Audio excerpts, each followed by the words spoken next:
Bonjour à tous, bienvenue en conversation avec JCK, c'est Jean-Charles Kurdali. Et dans ce 12e épisode, je suis avec Ty Chris. Je pense que la plupart d'entre vous, en tout cas le grand public, connaît Ty Chris via ces sauts incroyables qui avaient été diffusés à la télévision, des événements magnifiques. Le saut de la Tour Eiffel en 2010 et un saut en longueur au Sacré-Cœur. Ty Chris, c'est aussi le plus grand gagnant tout simplement de l'histoire du sport extrême. Il a dominé sa discipline, le roller, à la fin des années 90 et début des années 2000, notamment en 2001 où il a gagné toutes les compétitions, les plus grandes compétitions qui existent dans le sport extrême, les X Games, les Gravity Games, les championnats du monde. Et Ty Chris, c'est un entrepreneur dans l'âme, c'est quelqu'un qui aime créer des projets, créer des événements et des business depuis toujours. Et depuis qu'il a pris sa retraite professionnelle, il a lancé divers projets. Et celui qui prend tout son temps depuis 2014, c'est l'entreprise On-Off, qui est un business de clone number, qui a annoncé notamment une levée de fonds de 10 millions en 2018.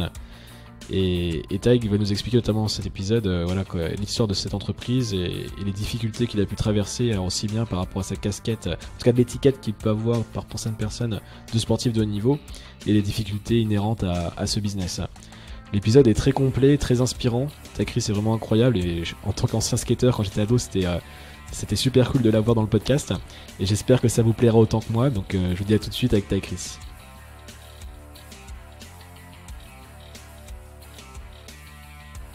Et puis je record. Et ça record. Au moins, voilà, tu es sûr, t'as pas de corée, il y a le bouton rouge. C'est ça.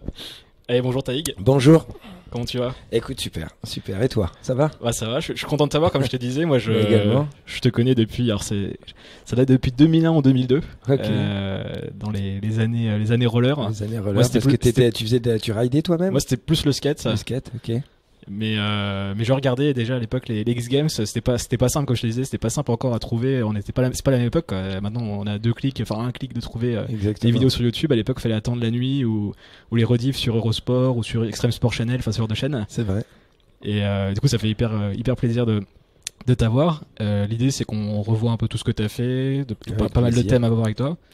Et pour commencer je voulais parler de ton enfance, déjà savoir d'où tu viens. Écoute, par la base. C'est simple. Ma mère est grecque, mon père est algérien. Moi, je suis né en Algérie. Je suis arrivé en France à l'âge de 5 ans. Mes parents, à la base, sont artistes parce que ma mère est sculpteur et mon père était à la base acteur et metteur en scène de théâtre en Algérie. Et après, en arrivant en France, mon père s'est mis en tant qu'éducateur de prévention, c'est-à-dire qu'il aidait les jeunes délinquants dans les cités difficiles. Et donc après, voilà, on est arrivé à Paris. Et depuis l'âge de 5 ans, j'ai grandi à Paris. Mais mes parents ont eu une idée folle, en fait, de ne jamais me scolariser. J'ai jamais été à l'école, même pas une journée dans ma vie. Donc j'ai eu une vie très très inhabituelle par rapport aux autres jeunes, puisque voilà, on n'allait pas à l'école. Il y avait une raison particulière, ils t'ont expliqué après pourquoi la raison, oui, alors ils m'ont évidemment posé la question si j'avais envie d'y aller. Moi je leur ai dit que j'avais pas envie. Donc je pense qu'on dit souvent non. On dit souvent non. Et leur raison, c'est qu'ils avaient l'impression que l'école allait me brider et aller finalement casser cette candeur et cette façon de voir la vie différemment, justement sans barrière, etc. Et ils se disaient que le plus important est avant tout de faire les choses avec passion. Et ils n'avaient pas le même stress que d'autres personnes peuvent avoir sur le futur, malgré qu'on n'avait pas d'argent, ou en tout cas on n'était pas à la rue, mais on n'était vraiment pas du tout aisés. Mais mes parents, ils partaient du principe que ce qui est important, c'est pas spécialement d'avoir une belle voiture, une belle maison. Ce qui est important, c'est surtout de faire ce qu'on aime, et quel que soit le métier qu'on choisit, si c'est le métier qu'on aime, c'est ça qui compte.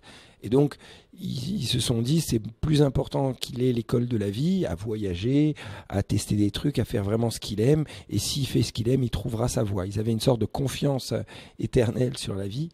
Et donc, voilà, donc j'ai touché à tout. J'ai fait de la magie, j'étais professionnel de magie en étant gamin.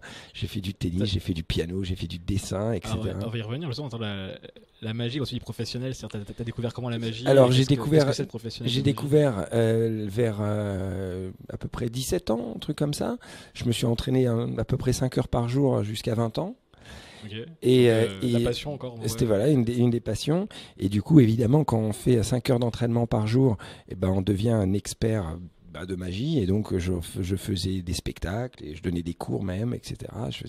Ça commençait à être au début un peu mon métier, c'est-à-dire que je gagnais de l'argent en faisant des spectacles de magie. Mais j'avais toujours à côté la passion du roller, puisque je faisais en parallèle de ça du roller. Donc, je faisais même les deux à la fois. J'étais en roller avec mon paquet de cartes dans la main. Voilà, j'ai commencé le roller à l'âge de 5 ans au Trocadéro. C'était beaucoup plus une façon. C'était le roller ou c'était le patin à roulette? Parce que ça n'existait pas le roller à l'époque. Voilà, le roller en ligne n'existait pas. Le roller en ligne, okay. Voilà, mais moi c'était du patin à roulette, comme ils appellent en gros les 4 roues, le quad. Et j'ai commencé parce que finalement, aujourd'hui on a Internet, on a des jeux vidéo, on a les réseaux sociaux, c'est beaucoup plus facile d'avoir un groupe de potes et tout. Vu que moi j'allais pas à l'école, le seul moyen pour justement avoir un groupe de potes, c'était au Trocadéro où tu as tous les jeunes qui sortaient de l'école qui se retrouvaient là. Et donc on se retrouvait à faire du roller ensemble et faire des jeux, ce qu'on appelle des éperviers, des chasses à l'homme, etc. Et donc le roller à la base était beaucoup plus un jeu pour moi que de la compétition ou des figures. Et on faisait au début des sauts de marche où on faisait la quête avec les copains pour aller s'acheter des paquets de gâteaux. Et petit à petit, en grandissant, c'est là où j'ai commencé à vouloir faire des compétitions. Et j'ai découvert ça sur des vidéos américaines où il y avait des grands champions, d'abord en skate, puisqu'il n'y avait rien en roller, comme Tony Hawk qui faisait des shows, etc. Et donc j'ai commencé à regarder les vidéos de skate et à me dire, il faut que je fasse la même chose en roller. Et donc j'ai été sur une rampe à Maison-Alfort et j'ai commencé à m'entraîner pendant des années et des années. Et justement, Tony Hawk, là, c'est dans les quelles années quand tu le découvres? C'est au début de sa carrière? J'ai découvert la rampe en 90. Oui, en 90, c'est ça. Donc la rampe, tu peux expliquer? La rampe, donc c'est le grand U en bois ou ce qu'on appelle le half pipe. C'est donc la discipline, on va dire maître de tout ce qui est skateboard, et rollers, compétition, etc. Et il y a une rampe qui s'était ouverte comme ça à Maison-Alfort sous un autoroute. Donc j'ai été avec des potes un jour juste pour m'amuser, découvrir la rampe.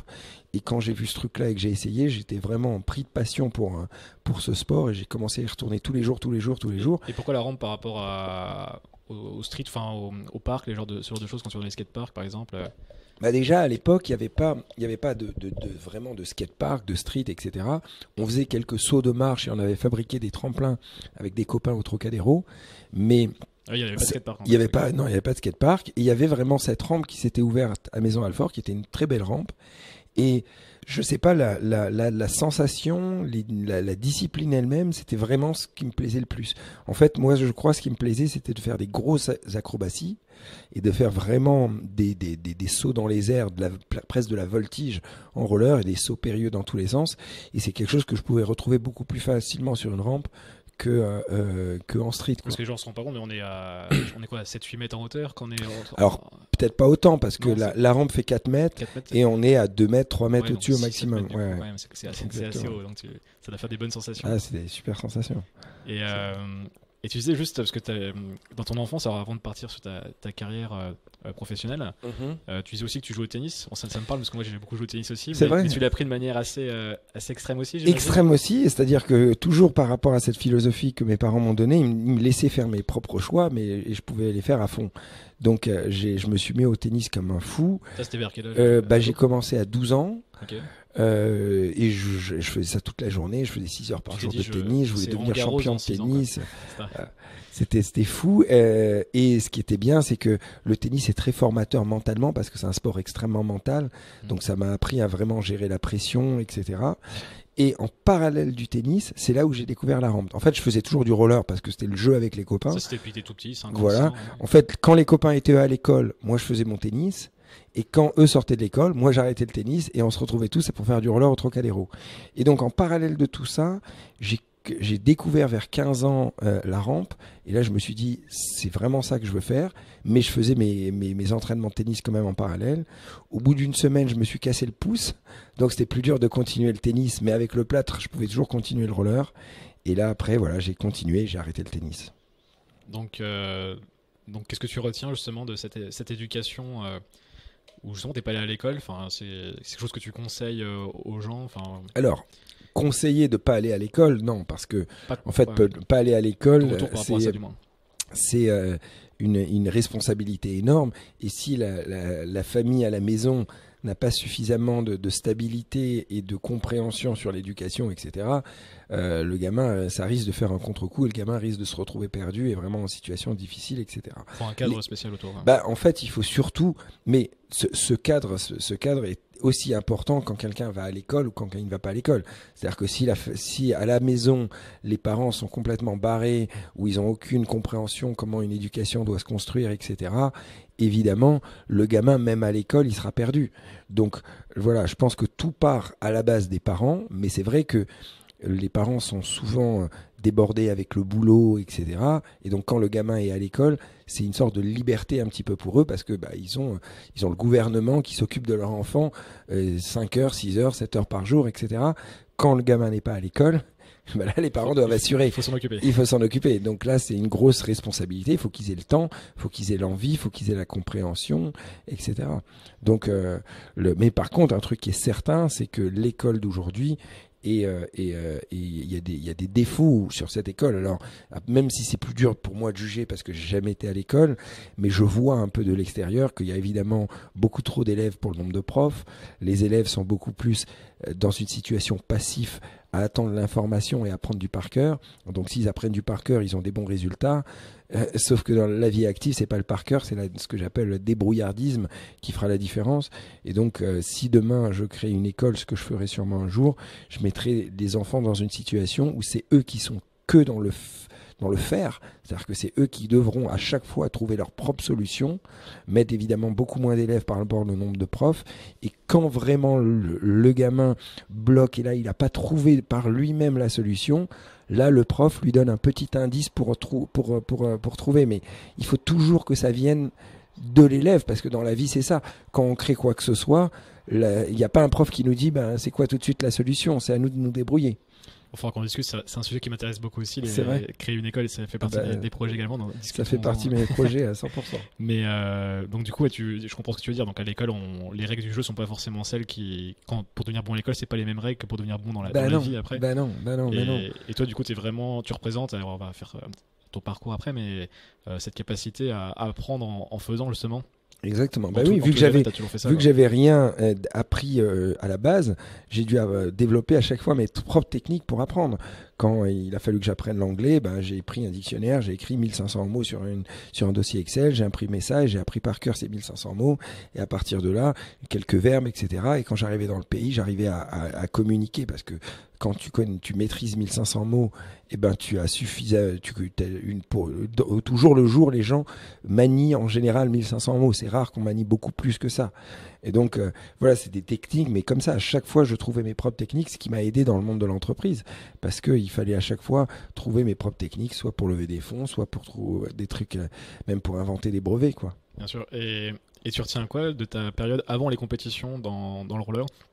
Cette période où tu jouais avec tes potes encore C'était une période d'innocence et d'enthousiasme, et une période extraordinaire, parce que c'était une période où avec tous les copains, c'était une sorte de récré exceptionnel. En fait, il n'y a rien de mieux de s'amuser avec des potes autour d'une passion commune qui donne en plus une sensation de vitesse et de liberté incroyable. C'est-à-dire que on faisait ce qu'on appelait des randonnées, des randos catch.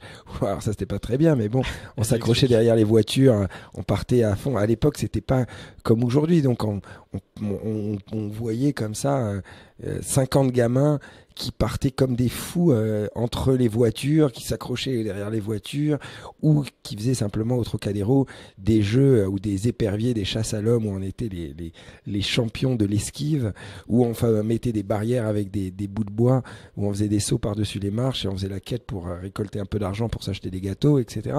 Donc c'était une ambiance géniale. En plus, il y avait évidemment quelques filles qui étaient là, donc c'était une sorte de récré, et en plus... C'est un mode de vie au final, ça va plus loin que juste faire du roller ou faire du skate quand on est dans ces milieux. Alors, moi, j'ai pas fait du roller pour le mode de vie des sports extrêmes comme beaucoup en font.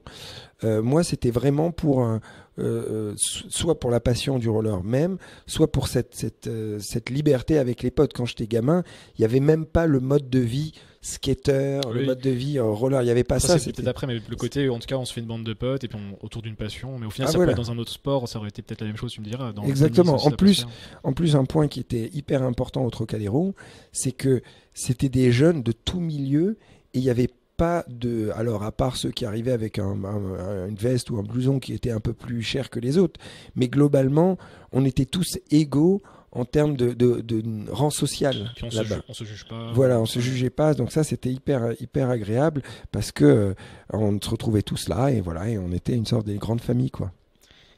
Et après, du coup, donc, tu disais la rampe, le début de l'entraînement pour la compétition. Voilà, donc la rampe à 15 ans, j'ai fait ça comme un fou, non-stop.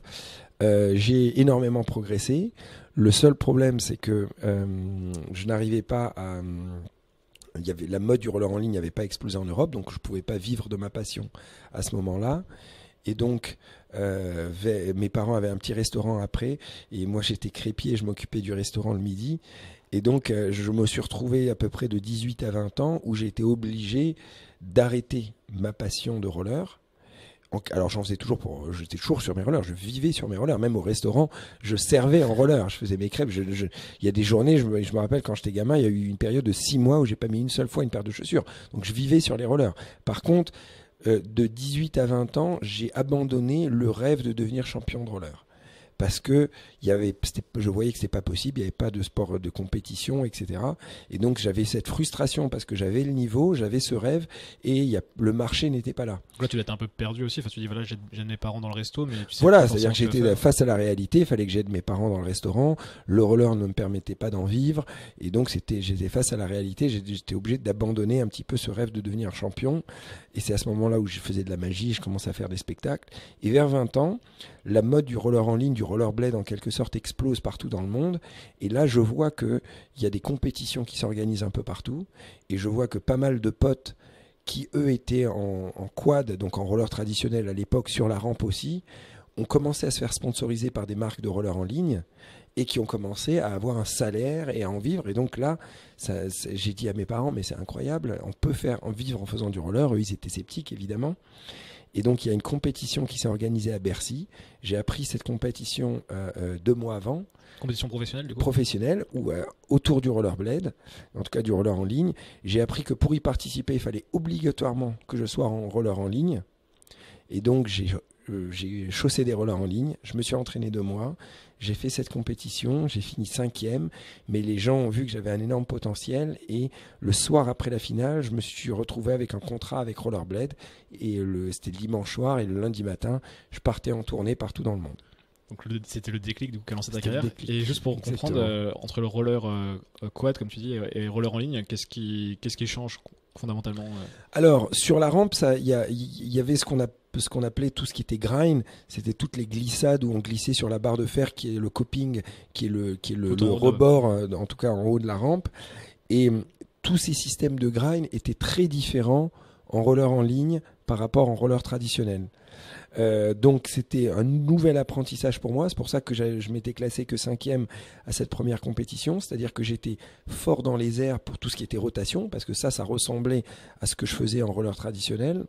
Par contre, de glisser sur toute la barre de fer, tous ces grinds, tous ces types de grinds, là j'étais vraiment mauvais. Il m'a fallu à peu près quelques mois.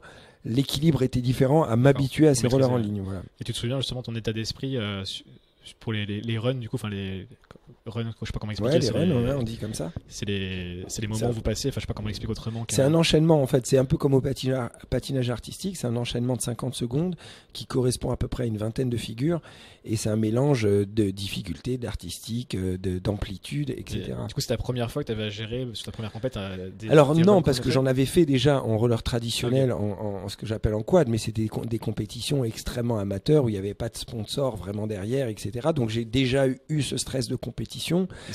Mais c'était pas le même niveau.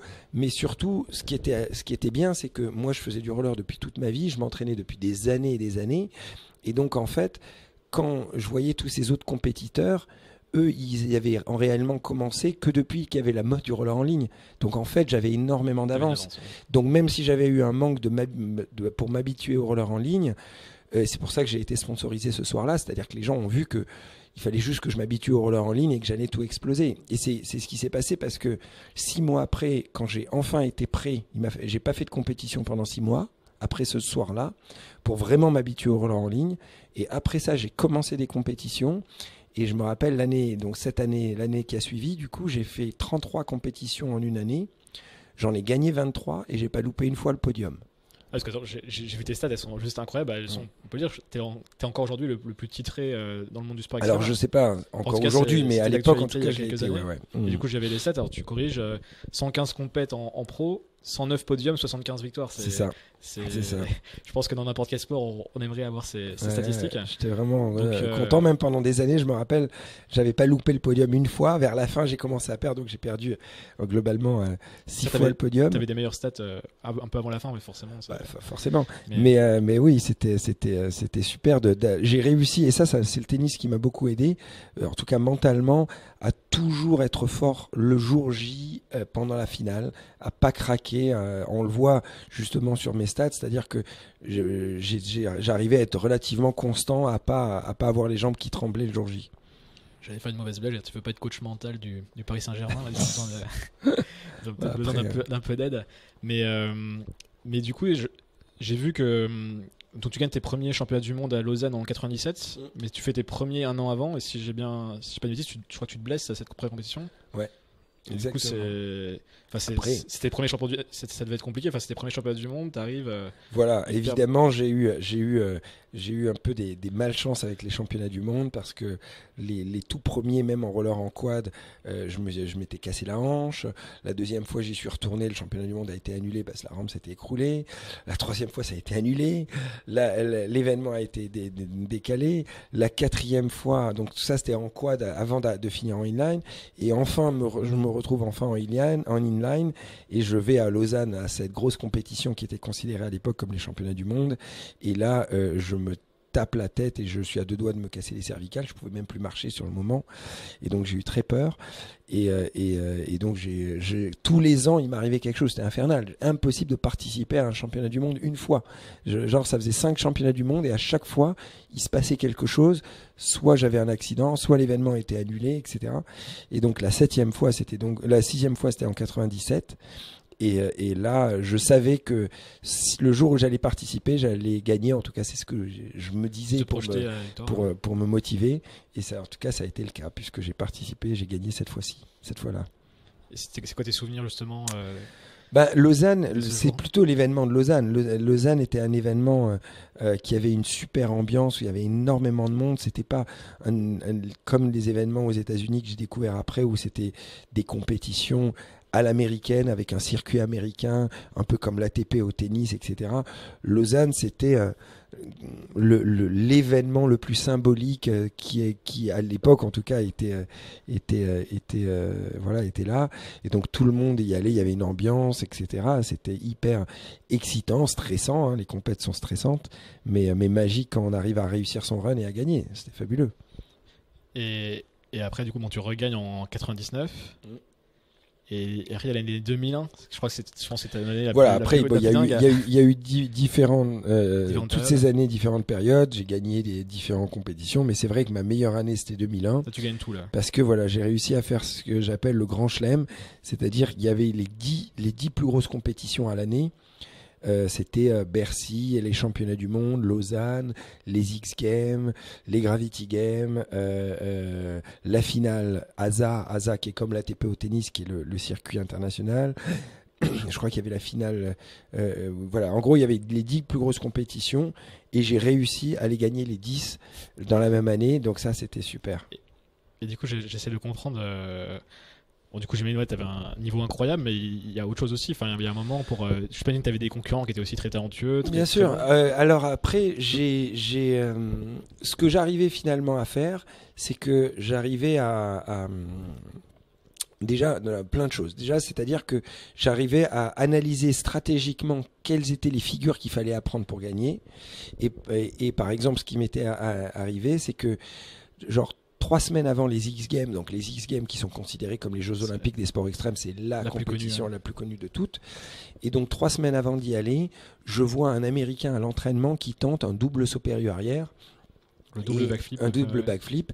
Et je vois que toutes les télés américaines se jettent sur cette figure, et je vois que finalement, si cet Américain fait cette figure le jour des X Games 3 semaines après, ils vont le mettre premier parce qu'ils avaient trouvé en quelque sorte l'excuse absolue de faire gagner un Américain parce qu'il faisait une figure que personne faisait. Et donc, stratégiquement, j'ai compris que celui 3 semaines après qui allait faire le double saut périlleux et qui allait le réussir pendant la finale, il va gagner. Parce que les chaînes de télé montaient cette figure en scène comme le Graal du Graal. Et même si c'était une figure que j'ai jamais voulu apprendre parce que j'avais cette mentalité de me dire que ça faisait trop gym, etc. Et j'avais tort, parce qu'en réalité c'est une figure à spectacle. Quand tu l'as fait, le public, elle est dure à faire en plus. Et donc le public ça, est impressionné. Et donc très vite, dès que j'ai compris ça, je suis rentré en France et les 3 semaines que j'ai fait, j'ai travaillé le saut 500 fois pour le maîtriser parfaitement et je me suis pointé 3 semaines après aux X Games. Sur 500 fois, tu l'as réussi 500 fois? Alors je l'ai pas réussi 500 fois, je l'ai raté 500 fois jusqu'à le réussir. Jusqu'à le réussir, ouais. Voilà. Et comment j'ai fait ça? Pas encore à perfection du coup. Alors à la fin, je commençais vraiment à le maîtriser à la perfection. Okay. Au bout de 500 essais. Pour le caser dans un voilà. run. Et en fait, un de mes secrets aussi, c'est que quand j'ai commencé à faire trop de compétition et à grandir, à évoluer en termes d'âge, etc., je commençais à prendre trop de risques et à partir trop à l'hôpital en me cassant les bras et les jambes. Et je voyais qu'il y avait des petits jeunes qui avaient moins peur et qui étaient plus flexibles et qui arrivaient, eux, à faire des figures sans risque. Quoi, en tout cas, en se cassant moins, en se blessant moins. Donc, qu'est-ce que j'ai fait? J'ai inventé un airbag de sécurité que j'ai gardé secret pendant des années. Et donc ça m'a permis de remettre une couche et de vraiment avoir un coup d'avance parce que pendant que les autres avaient peur de s'entraîner sur des figures dangereuses, parce que quand tu dois tenter un double saut périlleux sur une rampe en bois, comment tu le tentes? Il faut se lancer et tu sais que tu vas te cracher et tu vas peut-être te casser un bras, une jambe. Ben moi, j'avais construit cet airbag que j'ai gardé secret et qui me permettait de tenter la figure des centaines de fois sans risque. Et donc ça m'a permis pendant 10 ans de m'entraîner en secret à des figures qui avaient toujours un coup d'avance par rapport aux autres. Et tous les ans, j'arrivais avec une figure totalement nouvelle que j'avais appris grâce à cet airbag. Et le temps que les autres la prennent, ben moi j'en apprenais une nouvelle. En fait, j'avais vraiment toujours un coup d'avance grâce à ces entraînements et à cet airbag. Et le soir aux X Games avec le double saut périlleux, je me rappelle, j'avais été voir le patron de la chaîne de télé et j'ai dit au patron, parce que je savais qu'il mettait en avant le saut et je leur ai dit, je vous informe que je le maîtrise parfaitement et que je le ferai dans le saut. Donc, ce qu'il faut oser quand même parce que c'est pas. Ouais, après, en tout cas, j'étais pas 100% sûr de le réussir, mais j'avais quand même. Quand tu pars, quand tu fais ton run, tu sais que tu vas le faire. Il est planifié à 100%, etc. Il n'y a pas d'impro. Mais ce qui était drôle, c'est que j'ai joué le spectacle en disant aux juges, etc., que je l'avais jamais tenté, parce que j'allais pas leur dire que j'avais un airbag à la maison. Et donc j'ai fait un sort de buzz spectacle en disant tout le monde parle du double saut périlleux, je vais le tenter pendant mon run en finale. Donc ça a fait une euphorie de folie parce que tous les juges ils ont dit incroyable, le mec il a vu ça 3 semaines avant, il va le tenter le soir de la finale, etc. Et là évidemment je le tente et je le réussis là où l'américain le rate et du coup les juges sont finalement on aura quasiment l'obligation de me mettre premier. Donc ce que je veux dire c'est que quand j'analyse tout ça, ça a été vraiment un mélange dans ma carrière donc d'entraînement acharné, mais aussi de stratégie, c'est-à-dire d'intelligence dans le travail, à fabriquer des airbags pour pouvoir m'entraîner comme ça, à créer le buzz dans les médias, en tout cas sur les juges à cet endroit-là, ou à la chaîne de télé pour dire que, évidemment, quand j'ai dit à la chaîne de télé que je maîtrisais ce double saut périlleux, les caméras me suivaient automatiquement beaucoup plus que si je l'avais pas dit. Ah oui, bien sûr. Voilà. Donc c'est vraiment un mélange de tout ça qui a fait la différence. Aussi, je pense que j'ai appris avec les années à être peut-être meilleur à exprimer, à expliquer mon sport dans les interviews, ce qui automatiquement m'a permis d'avoir plus d'interviews et plus de notoriété. Ce qu'on appelle le personal branding. Donc t'étais dans le sport, t'étais capable de le faire. J'avais pas aussi le choix parce que en fait j'étais un peu frustré d'être dans un sport extrême qui avait aucune notoriété. Quand j'étais face à des footballeurs ou des tennisman qui avaient tout sur un plateau, les médias étaient derrière eux, ils avaient vraiment les managers, ils avaient tout. Donc j'étais obligé d'être proactif et être beaucoup plus ingénieux et arriver à communiquer mon sport mieux pour sortir du lot, quoi.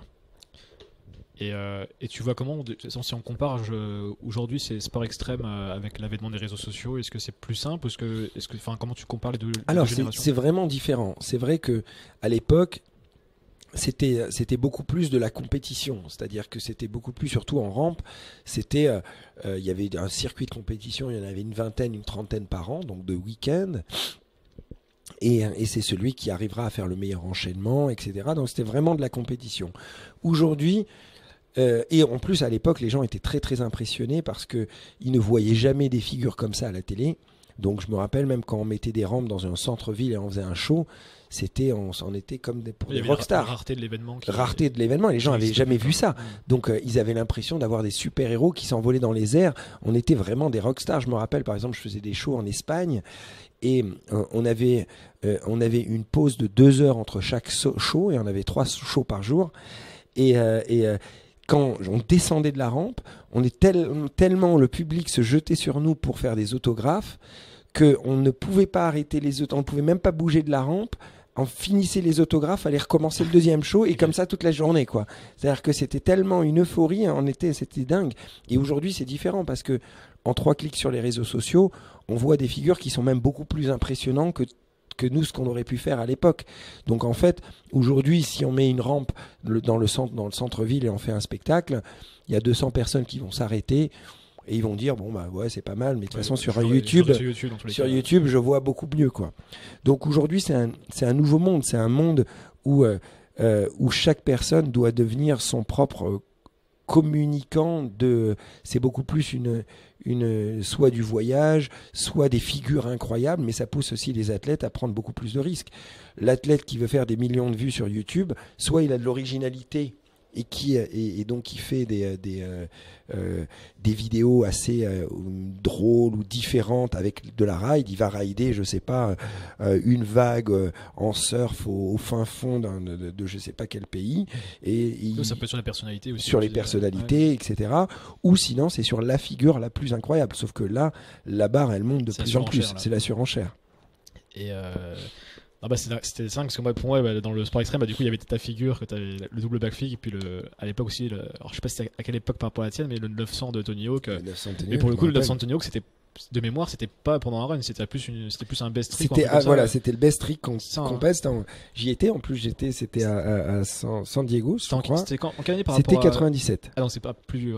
C'était 97. Ça, c'était incroyable aussi, ça, pour ça, c'était incroyable. Ah oui, c'était une sacrée étape parce que le 900 degrés est une figure très, très, très difficile à réussir. Je veux dire, même en roller, alors que c'est plus facile en roller quand même qu'en skate parce qu'on n'a pas à tenir le skate, tenir la planche et taper à 900 degrés, c'est vraiment dur. Mais même en roller, quand on fait le bilan sur les 15 dernières années, il y a peu de gens qui ont réussi à le faire. Il doit y avoir, de 900 degrés, il doit y avoir 6-7 personnes au monde qui l'ont fait en roller. Et en skate, pareil, hein. En skate, pareil. Tu as tenté le 900 ? Moi, je l'avais fait même avant Tony Hawk. Alors, ça, c'est incomparable. Surtout que c'est beaucoup plus dur, comme je disais, en skate. Mais ouais, je l'avais fait, je crois, de mémoire, je crois 92, 93. Et donc, même sur les quads, comme tu dis. Ouais. Ah oui, c'était en quad déjà. Je faisais déjà le 900 en quad. Ok. Ouais.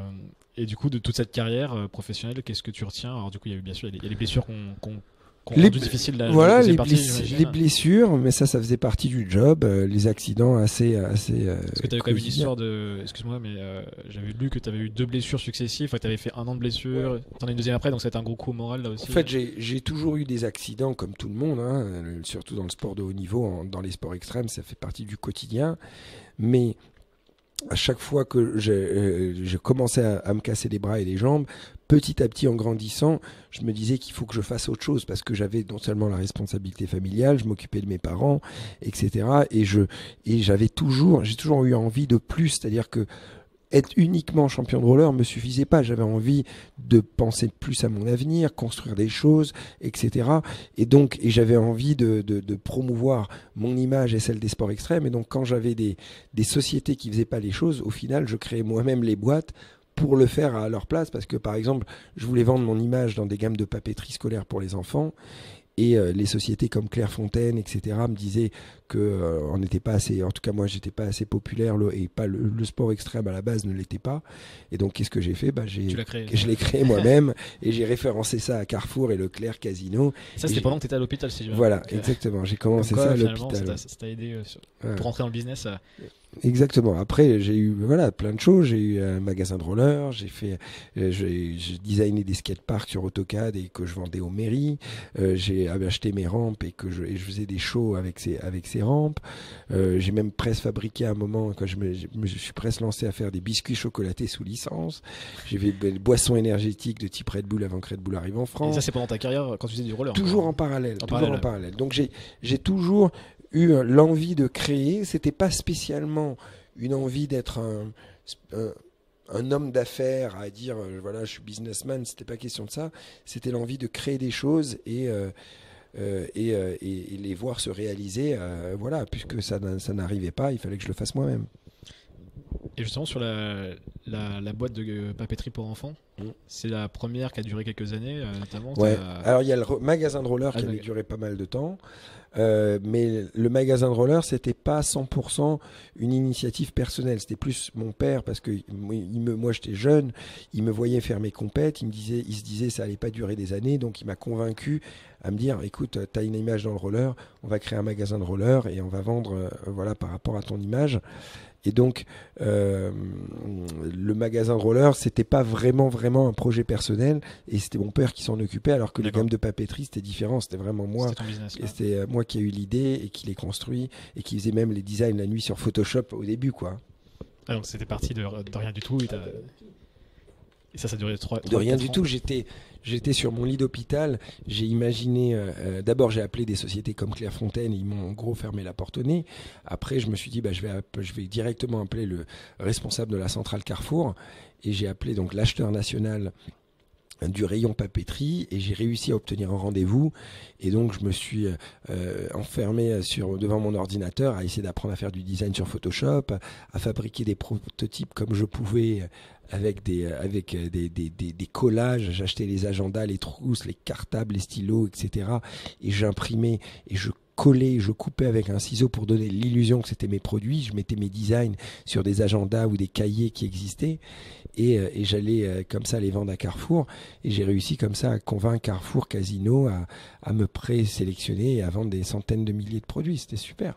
Ah, c'était sur des précommandes qui t'ont permis après de financer la production de ces voilà. En fait, ils s'engageaient à acheter un certain nombre de produits et moi après il fallait fabriquer, les livrer, etc. Tu avais déjà les bons concepts des startups de faker, comme on dit, de faire semblant d'avoir un produit avant de l'avoir et puis après de le vendre. Voilà, alors les gens imaginaient quoi, les acheteurs imaginaient bien que c'était des prototypes, mais ils n'avaient pas compris que c'était un prototype aussi simple, c'est-à-dire qu'ils n'avaient pas compris que voilà, j'ai été à Carrefour, j'ai acheté un cahier et j'ai juste remplacé la couverture avec une imprimante 3D et de la colle et un ciseau, quoi.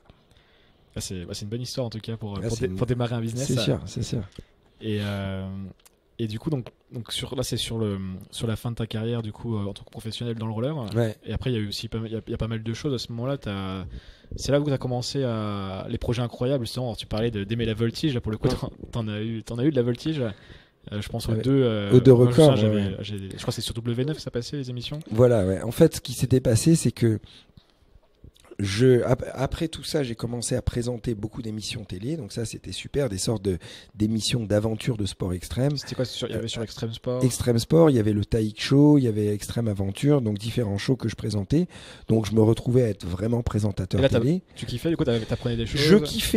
Je kiffais, mais j'étais pas, comment dire, mon rêve ultime n'est pas d'être présentateur télé. C'est beaucoup plus de vivre les choses moi-même. Donc ce que j'aimais dans ces shows télé, c'est que c'est clair que j'allais à la rencontre de gens dans des pays lointains et j'essayais moi-même des disciplines, etc. Tout ça, c'était vraiment canon. Mais j'avais j'avais pas envie de faire que ça pour le reste de la vie que j'avais devant moi. Donc j'avais dans une phase transitoire là. Voilà, je le faisais, mais en parallèle de ça, j'avais le cerveau qui bouillonnait et je me disais mais qu'est-ce que je peux faire d'autre? Et je me rendais compte que continuer les compétitions de roller, ça allait pas m'amener, ça me faisait pas passer un cap médiatique ou quoi que ce soit. Et même j'avais fait le tour, j'avais gagné plusieurs fois les championnats du monde et je voyais bien que ça allait pas faire de différence d'en gagner un en plus ou un en moins. Et donc en discutant avec mon producteur justement de télé, je me suis dit il faut que j'arrive à faire un record sur un monument symbolique, un énorme monument historique connu de tous, qui permet de démocratiser mon image et celle du sport. Et là je savais que j'avais trouvé l'astuce en quelque sorte de vraiment passer sur les chaînes, les grandes chaînes, etc. Et donc la première idée que j'avais eue, c'était de sauter par-dessus la Seine devant Notre-Dame. Et donc je suis parti bien en tête. J'ai la chance de voir que les problèmes, jamais les solutions. C'est quoi la distance de la je dis l'inverse plutôt, que les solutions, de voir que les solutions, jamais les problèmes. C'est quoi juste la distance pour C'était à peu près un saut de 35 mètres de long. C'est beaucoup, mais c'est totalement faisable. Et c'est pas le fait de faire un saut de 35 mètres qui est la symbolique, c'est le fait de sauter par-dessus la Seine, devant Notre-Dame, etc. Et donc ce qui s'est passé, c'est que je suis parti bien en tête à motiver toute une équipe, etc., et à fabriquer un dossier technique pour avoir l'autorisation. Il faut demander à la mairie. À la mairie, à la préfecture, etc. Malheureusement, ça a été refusé. Et donc, je suis parti sur un autre monument qui était la Tour Eiffel. Et comme ça, pendant 2 ans, j'ai eu des allers-retours non-stop avec toutes les institutions où je me suis battu pour arriver à obtenir cette autorisation impossible de sauter de la Tour Eiffel. Comment on finance? Ça doit coûter cher, j'imagine. Alors, ça coûte super cher. Ça coûte 1 million d'euros, globalement 1 million d'euros. Mais en fait, quand on arrive à obtenir l'autorisation impossible d'avoir la Tour Eiffel, on se dit que les 1 million, on va les trouver. Le million, les sponsors sont... Alors, c'est pas facile à trouver. Et pour la preuve, au début, j'ai quand même, jusqu'à la fin, j'avais pas trouvé assez d'argent. Donc, j'ai même mis de l'argent perso. Tout ce que j'avais, toutes mes économies, je les ai mis dedans. J'ai mis 150 000 euros. C'était tout ce qui me restait qu'un sponsor devait me payer, je l'ai mis dedans. J'ai réussi à convaincre tous les fabricants de structures, etc., à me faire gratuit. Quand tu mets tout, excuse-moi, mais tu mets toutes tes thunes dans le projet, du coup, c'est quoi? C'est que tu te dis, ça va avoir un retentissement tellement fort que d'ailleurs, je vais pouvoir maximiser. Évidemment, j'y ai pensé, mais c'est même plus profond que ça. C'est que ça faisait 2 ans que je me battais comme un diable. J'obtiens une autorisation impossible et avant tout, je suis un rêveur. C'est-à-dire que je n'ai pas... Bien sûr que tout le monde est content d'avoir un peu plus de confort, d'avoir une plus belle voiture ou une plus grande maison, etc. Mais c'est pas ça qui me fait me lever le matin. Moi, je suis un rêveur et un créateur. J'ai besoin d'imaginer des choses et me battre pour les réaliser et de toucher l'impossible. Et donc me dire que j'allais pouvoir sauter de la Tour Eiffel et avoir cette chance, ça n'a pas de prix. Et donc, j'ai pas réfléchi une seconde. J'ai dit à mon sponsor qui me payait ces 150 000 euros, je lui ai dit, vous avez mon image gratuitement et donnez-moi l'argent maintenant pour que je le mette dans l'événement. Et je regrette pas une seconde. Et c'est vrai que je me disais, en plus, si ça marche, ça aura automatiquement des répercussions qui me permettront de récupérer cet argent. Et quand on fait le bilan, je les ai récupérés largement, puisque il y a eu un avant et après saut de la Tour Eiffel. C'est-à-dire pour les 10 prochaines années, les 20 prochaines, c'est-à-dire pour toujours, je resterai le seul mec qui a sauté de la Tour Eiffel en roller. Donc ça, c'est quelque chose qui est extraordinaire. Et qui a réussi, qui s'en est sorti. Ouais, vivant. Vivant, ouais. Parce que bon, il y en a qui, il faut pas donner d'idées aux gens. C'est sûr, c'est sûr. Et justement, donc, je me souviens très bien, c'était genre vers 2010, un truc comme ça, 2011. Et donc quand on te voit monter en haut dans la nacelle et tu te dis quoi là, enfin c'est parce que tu peux pas t'entraîner, t'as pas fait des sauts d'entraînement avant. Voilà, alors j'ai pas fait des sauts d'entraînement, c'était diabolique psychologiquement parce que ça faisait une peur infernale. Est-ce que t'as combien de mètres là? J'ai 40 mètres et j'arrive à 100 km/h en bas de la rampe, j'ai pas la distance pour m'arrêter, etc. C'est diabolique. Mais donc comment dire, j'ai manipulé en quelque sorte mon cerveau à la 3e personne, c'est-à-dire que je savais que quoi qu'il arrive, fallait que je saute. J'ai pas fait tout ça, mais toutes mes économies, j'ai 100 000 personnes pour me dégonfler devant 100 000 personnes. Non. Donc je me suis dit, de toute façon, que tu aies peur ou que tu aies pas peur, le résultat va être le même. Donc, dans un sens, autant ne pas avoir peur. C'est un tel niveau de psychopathe, en quelque sorte. C'est-à-dire que quand on est à 40 mètres sur cette nacelle qui tangue avec le vent, il faut faire en sorte de saut à l'élastique sans élastique, et qu'on a des vraiment risques réels et qu'on l'a jamais fait, etc. Le cerveau te dit de pas y aller. Donc, il y a un moment... J'ai quelque sorte dépassé ça. Je me suis dit, de toute façon, tu vas sauter. De toute façon, accepte le risque que tu dois avoir. Si tu dois te casser un bras ou une jambe, c'est pas très très grave. Ça t'est déjà arrivé tellement de fois. Et en plus, c'est un des moments les plus forts de ta vie. Et donc, ne va pas gâcher ça avec de la peur. Et donc, en manipulant mon cerveau de cette façon-là, réellement, le jour J, j'avais plus peur parce que j'avais accepté le risque. Je savais qu'il fallait que je le fasse. Et je me suis dit, si quelque chose de grave arrive, c'est pas grave, je l'accepte. Et donc, j'avais plus peur et je profitais du moment en me prenant en quelque sorte un peu comme un sort de Superman le jour du saut, quoi. Et on en parle encore. C'est un truc qu'on en parlera encore dans 10 ans, 20 ans. C'est magique. Et tu compares comment par rapport au saut au Sacré-Cœur, en longueur cette fois-ci? Alors, le saut Sacré-Cœur était également était plus dangereux finalement techniquement, parce que si j'arrivais pas pile à 51 km/h au décollage, et ben là j'étais trop court ou trop long. Ah oui. Et là je me cassais dans les deux cas les jambes et tout. Donc il fallait que les ingénieurs ne se gourrent pas, parce que c'est les ingénieurs qui avaient calculé que j'allais arriver pile sur le tremplin à 51 km/h. Jusqu'à 52, je restais globalement en vie. Jusqu'à 50 également, j'avais cette petite marge d'1 km/h de plus ou de moins. Et donc, ça faisait vraiment peur de faire confiance, en quelque sorte, à d'autres personnes qu'à soi-même, même si j'ai énormément confiance aux ingénieurs. Mais je me rappelle, la veille au soir, j'ai repris tous les ingénieurs, j'étais dans un café et je leur ai demandé de refaire tous les calculs devant moi pour être sûr qu'ils se gourraient pas, parce que le lendemain, s'ils se gourrent, c'est pas eux qui sautent. Hein. C'est pas eux qui vont avoir les jambes cassées. Mais après, ce que j'ai regretté finalement sur les deux sauts, c'est que j'ai pas eu suffisamment, même pas du tout, de temps d'entraînement dans la même situation. Et donc le fait de pas être dans la même situation, les réceptions étaient toujours extrêmement difficiles, soit parce qu'au Sacré-Cœur, j'atterrissais sur quelque chose qui était une vraie patinage à glace, parce que c'était un terrain qui était extrêmement glissant, qu'on a découvert le jour du saut, parce que j'avais pas pu l'essayer avant. C'est sans préparation, ces choses-là, de toute façon. Voilà, c'est en gros sans préparation. Ah, tu sais que du coup, tu aurais aimé rester sur les... Bah oui, évidemment, j'aurais aimé, et ça me frustrait parce que je maîtrisais le saut parfaitement dans sa longueur. J'atterrissais pile sur mes patins, en équilibre, et mes roues sous mes pieds... C'est l'adhérence. C'est l'adhérence, elle partait glisser comme si j'atterrissais sur de la glace. Donc ça, c'était extrêmement frustrant. Après, c'était magique d'être sur un symbole comme le Sacré-Cœur, à voir, voilà, je sais pas combien de milliers de personnes sont venues, mais il devait y en avoir peut-être 50 000. Il faisait beau en plus ce jour-là, donc j'avais la vue de sauter comme au-dessus de Paris. En plus, ce qui était drôle, c'est que la réception, je pouvais la voir que quand j'étais dans l'air. Parce que vu qu'elle était 12 mètres plus bas, au décollage, sur le tremplin de départ, je ne voyais pas la réception. Donc en fait, c'était un sort de comme une piste de ski. On descend cette piste et on voit juste Paris. On voit juste Paris, on ne sait pas où on va aller. Et il y avait même parfois des pigeons qui volaient, donc j'avais peur de me prendre un pigeon dans l'air. C'était drôle. Et une fois qu'on est dans l'air, à voler pendant pas mal de temps, c'est là où on voit enfin la réception, où on va atterrir. Non, c'était assez magique.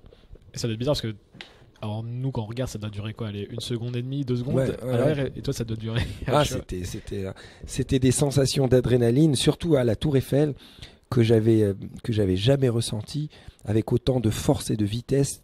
Je me rappelle encore du vent qui sifflait dans mes oreilles. Ça sifflait parce qu'il y a une accélération de zéro. On part de zéro en haut de la nacelle et on accélère en 2 secondes à 100 km/h. Donc c'est une accélération impressionnante. Moi qui ai un peu le vertige, j'avais déjà le vertige à regarder. On voyait la vue, on voyait avec le vent, comme tu disais, qui faisait bouger la nacelle. Mais ce qui est drôle, c'est que moi aussi j'ai le vertige. C'est ça, les gens ils ont du mal à le croire. Mais en fait, je suis pas du tout à l'aise en hauteur. Et donc j'avais évidemment les jambes qui tremblaient, et il faut vraiment que je me fasse violence pour arriver à surpasser. Heureusement, c'est un vertige que j'arrive à contrôler avec du mental, mais je suis pas du tout à l'aise, quoi. Alors qu'il y a certaines personnes qui ont aucune peur de la hauteur. Ma mère, par exemple, elle a pas du tout le vertige. Pour donner une petite anecdote assez drôle, les gens ils vont comprendre un peu d'où vient ma folie. On avait un petit chat à la maison et le petit chat, il était monté en haut de l'immeuble et il s'était coincé là-haut. Et ben à 8h du matin, ma mère, elle s'est levée un peu tôt et elle voyait le petit chat en haut de l'immeuble. Ben, elle a grimpé l'immeuble elle-même, elle allait le chercher. Okay. Alors on l'a tous engueulé parce qu'elle aurait pu mourir réellement. Et on lui dit mais t'es folle, déjà faut pas le faire, mais en plus tu nous le dis pas et tu le fais à 8h du matin. Mais donc voilà, ça montre peut-être d'où vient un peu ma folie. Belle anecdote. Et donc après ces exploits médiatisés, donc il y avait pas mal d'émissions de télé que tu as pu faire. J'en pense notamment à deux. Je voulais te demander, alors c'est deux qu'on n'a rien à voir, mais savoir un peu Koh-Lanta danse avec les stars. Ouais, voilà, les deux là, parce que du coup c'est les deux sur TF1. Si tu devais les comparer, je sens qu'il y en a une qui est peut-être physiquement compliquée et une techniquement compliquée. En fait, il y a même eu trois émissions avec Pékin Express. Donc c'est 3 émissions deux d'aventure et une de danse. En fait, encore des challenges du coup. Des challenges. À chaque fois, moi je voyais ces émissions comme un challenge personnel. La danse avec les stars, j'ai pas réalisé la difficulté du challenge au début. Je me rappelle, on avait genre 2 semaines d'entraînement avant le premier prime ou 3 2 ou 3 semaines. Et donc je faisais les entraînements, mais en même temps d'autres rendez-vous que je faisais à côté, c'est-à-dire que je le prenais pas autant au sérieux. Au premier prime, je me suis pris une claque parce que déjà j'ai vu que j'étais le dernier des derniers, que tous les autres étaient beaucoup plus entraînés que moi et que j'allais du coup me faire éliminer très rapidement si je me surpassais pas. Et le compétiteur revient tout de suite. Voilà, le compétiteur est revenu à la charge. Et en plus, quand on est dans le noir les 3 secondes avant que le prime démarre et qu'on entend une danse un cha-cha, voilà, et que Ty Chris et sa partenaire vont, et que là on se dit ok, dans 3 secondes je vais être ridicule à danser devant 6 millions de personnes. C'est 6 millions, oui, c'est samedi soir en même temps. C'est ça, c'est vendredi ou samedi soir, donc c'est vraiment, ou 5 millions, mais bref, c'est démentiel. Et donc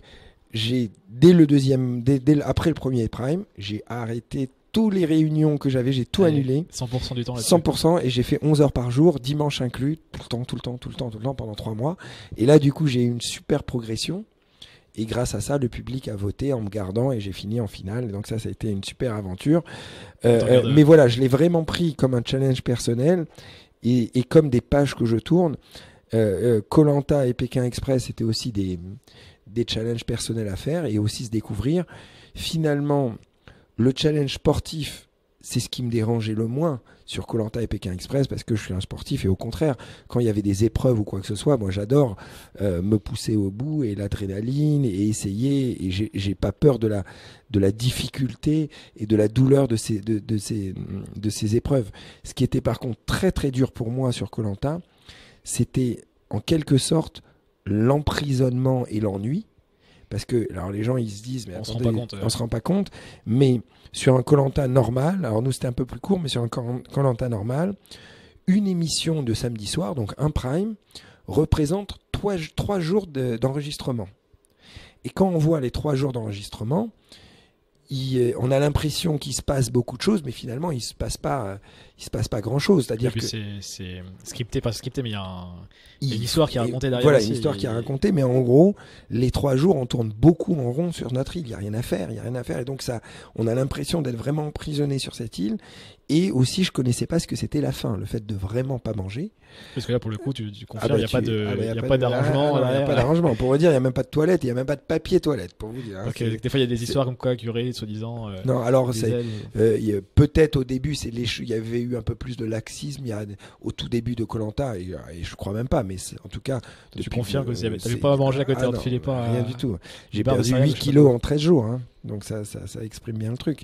Donc ça, c'était ce qui était dur voilà, sur Koh-Lanta, c'était pas du tout les épreuves, ni les guerres internes avec les gens, les stratégies, ce genre de choses. Ça, c'est beaucoup plus monté en scène au niveau télé. Ce qui est simplement dur, c'est de pas manger et de tourner en rond sur son île. Moi qui suis un actif, j'ai besoin toujours d'aller de l'avant. Ce qui, pour le coup, était beaucoup moins dur sur Pékin Express, parce que sur Pékin Express, même si on mangeait pas, on avait on avait 1 euro par jour pour manger et 1 euro par jour en Inde franchement, on mange bien. C'est vrai que malheureusement, voilà, c'est ça.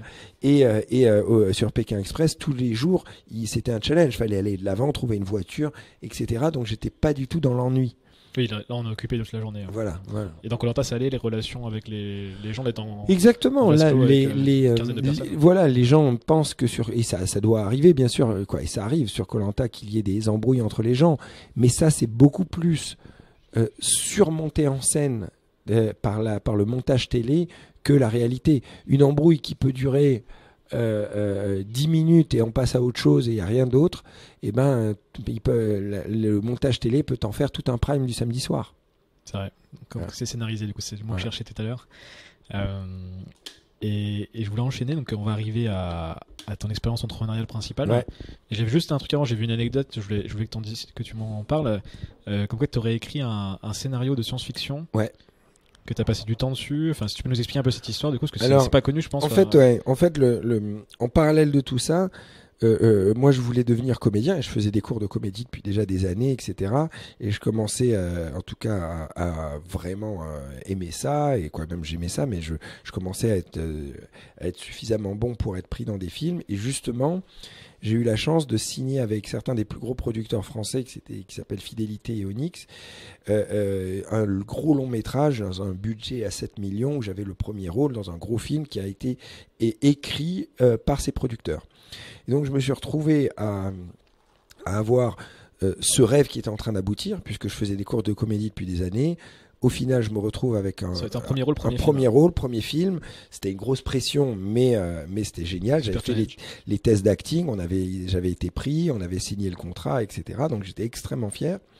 Et à 2 mois du tournage, un des distributeurs globalement se retire du film. C'était SND à l'époque, et donc on perd sur les 7 millions de budget qu'on avait, on en perd un et on se retrouve avec 6 millions au lieu des 7. Et globalement, on essaye avec les producteurs de trouver un distributeur de remplacement. On n'arrive pas à le trouver. Et même si 6 millions, ça paraît beaucoup pour faire un film, j'essaye de prendre moi-même le scénario et faire des coupes dedans. Et les producteurs, à un moment, je coupais trop de scènes pour essayer de récupérer de l'argent, que le scénario perdait son intérêt. Donc le film finalement se retrouve annulé. J'étais un petit peu frustré par rapport à ça. J'ai demandé aux distributeurs la raison pour laquelle ils n'ont pas pris, et finalement ils ont dit que le scénario était pas suffisamment bien en tout cas selon leur point de vue. Et du coup j'ai pris ça comme un challenge personnel et je me suis dit ok, très bien, je vais écrire du coup un scénario moi-même qui sera tellement en partant de zéro, qui sera tellement innovant, etc., que ils pourront pas le refuser. Personne pourra dire ça, parce que et donc je me suis enfermé chez moi pendant 1 an et demi, quasiment à faire rien d'autre que ça. Ah, vraiment. Fait 1 an et demi, je voyais personne, j'écrivais. Et donc j'ai écrit tout un long métrage, 120 pages, dialogué, etc., sur une idée de film de science-fiction d'anticipation vraiment, en tout cas que je trouvais top. Sauf que je me suis tiré une balle dans le pied à moi-même, et ça c'est peut-être mon côté ambitieux, c'est que je suis pas parti sur un budget de 7 millions, je suis parti sur un budget de 20, 30, 50 millions sans le casse, quoi. Sachant que quand on écrit un scénario, si je dis pas de bêtises, selon comment on l'écrit, on sait déjà souvent le budget que ça exactement, c'était le cas, c'est-à-dire que dans la science-fiction, ce qui est plus cher. Donc, Et finalement, ce que j'avais écrit, puisque j'ai fait appel vraiment à mon imagination et ce que j'aime voir dans les films, et moi j'aime voir les films de science-fiction, etc. J'ai écrit quelque chose qui était beaucoup trop cher en termes de budget. Américain. Voilà, quasiment. Et donc, je me suis retrouvé dans une autre situation où il a fallu que je commence à négocier avec des producteurs et des studios américains, et j'ai vite réalisé que en tant que premier film, c'était déjà un exploit d'avoir pu signer un premier rôle sur un film à 7 millions. Un studio américain n'allait jamais donner un premier rôle à un acteur débutant et qui est sur un film à 20 ou 30 millions ou 50 millions. Est-ce que tu voulais jouer dans le film aussi? Moi, je voulais jouer dans le film parce qu'à la base, moi, j'étais acteur. Et donc, c'était vraiment frustrant parce que je me rendais compte que la meilleure des choses que j'allais faire, c'est me faire acheter mon scénario et voir d'autres gens jouer dedans, et moi j'avais envie non seulement de jouer dedans, etc. Et donc à moins de passer 10 ans aux États-Unis à être toujours dans une situation de demandeur. Chercher des opportunités. Chercher des opportunités, et je déteste être dépendant des gens. C'est-à-dire que je refuse être dans une situation où je suis dépendant de tous ces gens, etc. Et donc, en plus, en parallèle de tout ça, j'ai eu la chance d'être sélectionné en tant que cascadeur sur un gros film à 300 millions d'euros, sur le film des mecs qui ont créé Matrix, des deux frères Wachowski. Et donc j'étais la doublure cascade de l'acteur principal qui était Channing Tatum. Donc pendant 1 an, j'ai travaillé avec Channing, avec Mila Kunis, avec les frères Wachowski, et j'ai vu de l'intérieur comment les plus grands films hollywoodiens, puisque c'était un budget à 300 millions, se construisaient. Et donc, même si je côtoyais de très très très proches, puisque j'étais tous les jours avec Channing, qui était mon pote, avec les frères Wachowski, etc. Et donc, le film que j'avais écrit était trop ressemblant un peu à Matrix, donc les frères Wachowski pouvaient clairement pas le faire. Même quand je leur en ai parlé, ils voyaient qu'il y avait trop de similitudes, ça, pour eux c'était pas jouable. Et je voyais même que même un acteur comme Shining, à moins que ce soit un projet personnel pour lui, un acteur ne le fait pas s'il n'y a pas le bon producteur derrière, s'il n'y a pas le bon réalisateur derrière. C'est un sort de maillon qui se tient, ces différents maillons qui se tiennent, et c'est que quand on a l'ensemble de ces maillons, à moins vraiment que ce soit un projet personnel et que l'acteur soit tellement bankable. Comme dans ton cas, faut que ça soit vraiment de la personne. Voilà, si Tom Cruise, il a son propre scénario, il arrivera à trouver en un claquement d'un doigt le réalisateur et le producteur qui va le faire. Mais quand on est personne comme moi, je n'arriverai jamais à trouver le producteur, etc. Donc bref, j'ai réalisé que ce projet, il faut que je le mette dans un tiroir et que je le réinvente d'une façon différente. En tout cas, que je vais sûrement en sortir un jour. Tu n'as pas abandonné l'idée là, à ce niveau-là. L'idée n'est pas abandonnée. L'idée n'est pas abandonnée complètement. L'idée, elle est très bonne, donc je l'amènerai au bout. Donc sûrement un jour, ce que je ferai, c'est que j'en écrirai le roman, et peut-être le roman, s'il marche, derrière, j'irai à le monter en film, ou si carrément, si un jour j'ai les moyens de pouvoir être coproducteur du truc, et en étant coproducteur, j'aurai beaucoup plus une mainmise là-dessus. Mais globalement, et sur le tournage du film, je me suis cassé la jambe parce que j'avais une scène où j'avais Mila Kunis qui devait tomber du plafond. Finalement, à la dernière minute, ça a été une cascadeuse qui l'a fait, et je devais l'attraper dans les bras, et la force avec la cascadeuse, la façon dont elle est tombée, son poids m'a cassé la jambe. Voilà. Donc je me suis retrouvé sur le lit d'hôpital, et c'est là où j'étais à me remettre en question d'une façon globale, parce que mon truc d'acting, ça faisait quand même des années que je faisais des cours de comédie, et mon film, celui que j'ai écrit, j'arrivais pas à le monter, je voyais que c'était compliqué. Celui qui avait été écrit par les producteurs, on n'était pas arrivé. Les records, j'arrivais pas à avoir d'autres autorisations. J'arrivais près de la quarantaine, je m'étais séparé de mon ex. Bref, j'avais un certain nombre d'éléments qui m'ont, ou un tournant dans ma vie où tout s'est écroulé, quoi. Vraiment, tout s'est écroulé. Les uns derrière les autres, et donc je me suis retrouvé comme ça sur ce lit d'hôpital à me dire ok, tu repars de zéro, il faut que tu redémarres sur de bonnes bases, et je vais écrire une sorte de formule magique pour un nouveau projet que je vais lancer, et un nouveau projet d'entreprise, ma nouvelle tour Eiffel en quelque sorte. Je vais écrire une formule magique, et j'ai écrit comme ça 8 points, et je me suis dit mon prochain business va être dans ces 8 points. Et du coup, ces 8 points, alors, qu'est-ce que tu mets dedans ? Le premier point, c'est justement la souffrance que j'avais sur le monde des sports extrêmes. C'est-à-dire, quand je dis la souffrance, c'est-à-dire que j'étais dans un petit monde qui n'avait pas beaucoup de potentiel. Donc il fallait que je sois 10 fois plus proactif pour sortir mon épingle du jeu. Donc je me suis dit, premier point, je ne vais pas faire 2 fois la même erreur. Tu veux le vent dans le dos cette fois-ci. J'ai envie d'avoir une industrie où il y a un potentiel illimité. Je voyais bien avec les footballeurs, le 1000e footballeur au monde gagnait mieux sa vie que moi qui étais le premier en roller. Eux, ils avaient tout sur un plateau, les avocats, les médias, etc. Donc je me suis dit, je vais choisir une industrie où il y a un potentiel illimité. Et là, je me suis dit, télécom, c'est difficile de trouver une industrie qui a plus de potentiel. Tu vas y rentrer, mais voilà, je me dis, tous les milliardaires sont dans les télécoms. Je serai peut-être pas le premier au monde dans les télécoms, mais même en étant le 100e mondial, je serai en tout cas très fortuné, et j'aurai un business qui a de la croissance. Le deuxième point, je me suis dit, il faut arriver à ubériser cette industrie. quand je dis ubérisé cette industrie, c'est-à-dire que on voit bien Uber, c'est un peu le mot que tout le monde utilise, mais Uber est le plus grand réseau de taxis au monde, mais ils ne sont pas propriétaires, eux, des taxis. Airbnb est le plus grand réseau d'hôtels au monde, mais ils ne sont pas propriétaires des murs. Donc je me suis dit, est-ce que je peux créer le plus grand opérateur mobile au monde sans être propriétaire moi-même des antennes et finalement utiliser les antennes des autres opérateurs. Troisième point, je me suis dit, on est dans un monde où l'expérience utilisateur est roi. C'est-à-dire que si tu inventes quelque chose qui est juste plus simple, les gens vont l'adopter. Il n'y a pas de cassement de tête à avoir là-dessus. Surtout dans le monde, les gens ont de moins en moins de temps. Donc si tu proposes un produit qui est bien et qui leur facilite la vie, ils vont le prendre, tu n'as même pas besoin de faire de pub. Je vois sur le cas du beurre, tu as la petite bouteille d'eau qui va bien, tu as la carte bleue qui est déjà rentrée, tu es sûr d'avoir le bon prix. Quand tu arrives dans un pays étranger, tu n'as pas... C'est confortable. C'est confortable. Voilà. Le quatrième point, je me suis dit, il faut que je sois propriétaire de ma marque. Parce que je voyais quand j'avais par exemple la licence Tony Parker ou Matt Pokora dans mes gammes de papeterie, parce que j'avais acheté l'image de Tony Parker et Matt Pokora pour les gammes de papeterie après avoir vendu ma propre image. Tu dépends du coup de ces contrats aussi. Et tu es dépendant de leur image. Et je me rappelle quand j'avais perdu le contrat Tony Parker, j'avais eu un trou dans mon chiffre d'affaires de 30%. Donc je me suis dit, je ne peux pas monter un business qui est viable si je ne suis pas propriétaire de ma marque. Parce que ça veut dire que je pourrais perdre la marque, si j'utilise la marque de quelqu'un d'autre, je peux la perdre à tout moment et c'est fini. Le cinquième point, je me suis dit en plus, cette marque doit être vendable dans tous les pays au même niveau. Je prenais toujours l'exemple de Tony Parker. Tony Parker se vendait bien en France parce qu'il était connu, aux États-Unis également parce qu'il est connu, mais au Japon, pas du tout par exemple. Donc il fallait trouver le Tony Parker japonais.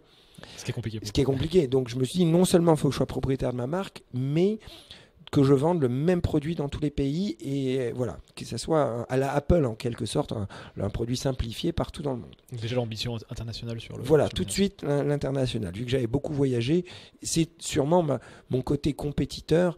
J'essaie de voir les choses en grand et tout de suite mondial parce que... Ouais, mais c'est bien parce que souvent quand on est en France, c'est plutôt l'inverse. On a un marché suffisamment gros, donc on a tendance à penser France. À penser France, voilà. Moi, de toute façon, toujours ce que j'ai fait, c'est penser mondial. Et dans mon sport ou quoi que ce soit, je voulais être champion du monde. Donc là, c'était, voilà, je pensais à ça. Donc le cinquième point, c'est celui-là.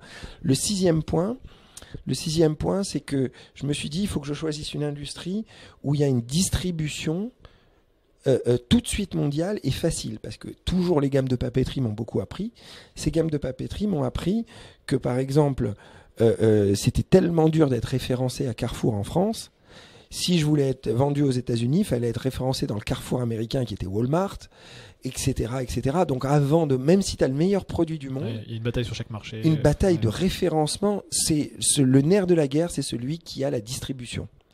Et donc je me suis dit, si je choisis le monde des applications, ok, tu payes cher les 30% à Apple et Google, mais tout de suite, ton produit il peut être vendable partout dans le monde. Dans la même seconde, il est vendable au Japon, en Australie, en Afrique, etc. etc. Donc une distribution tout de suite mondiale.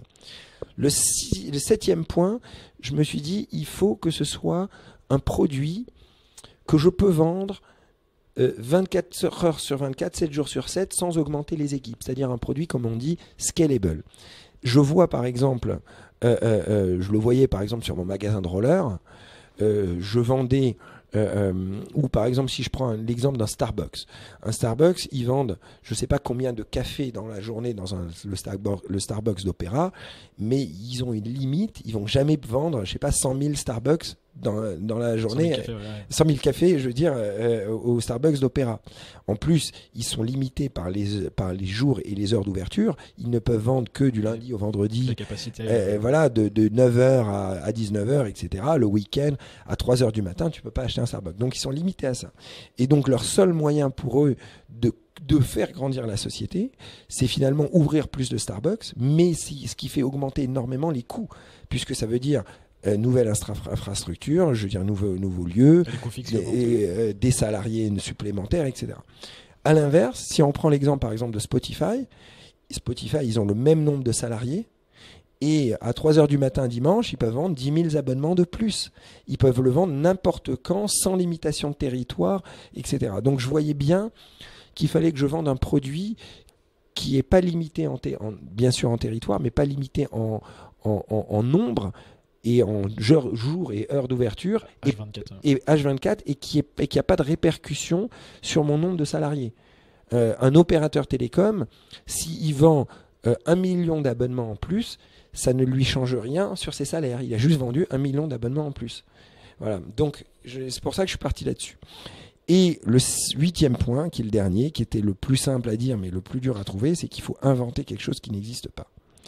Et donc, en fait, quand j'ai mis ces 8 points, au début, je les ai pas formulés, je les ai pas marqués aussi clairement que je les explique maintenant, mais globalement, c'était le bon sens que j'avais de me dire, il faut que ce soit ci, il faut que ce soit ça. Maintenant, j'arrive à l'expliquer plus facilement.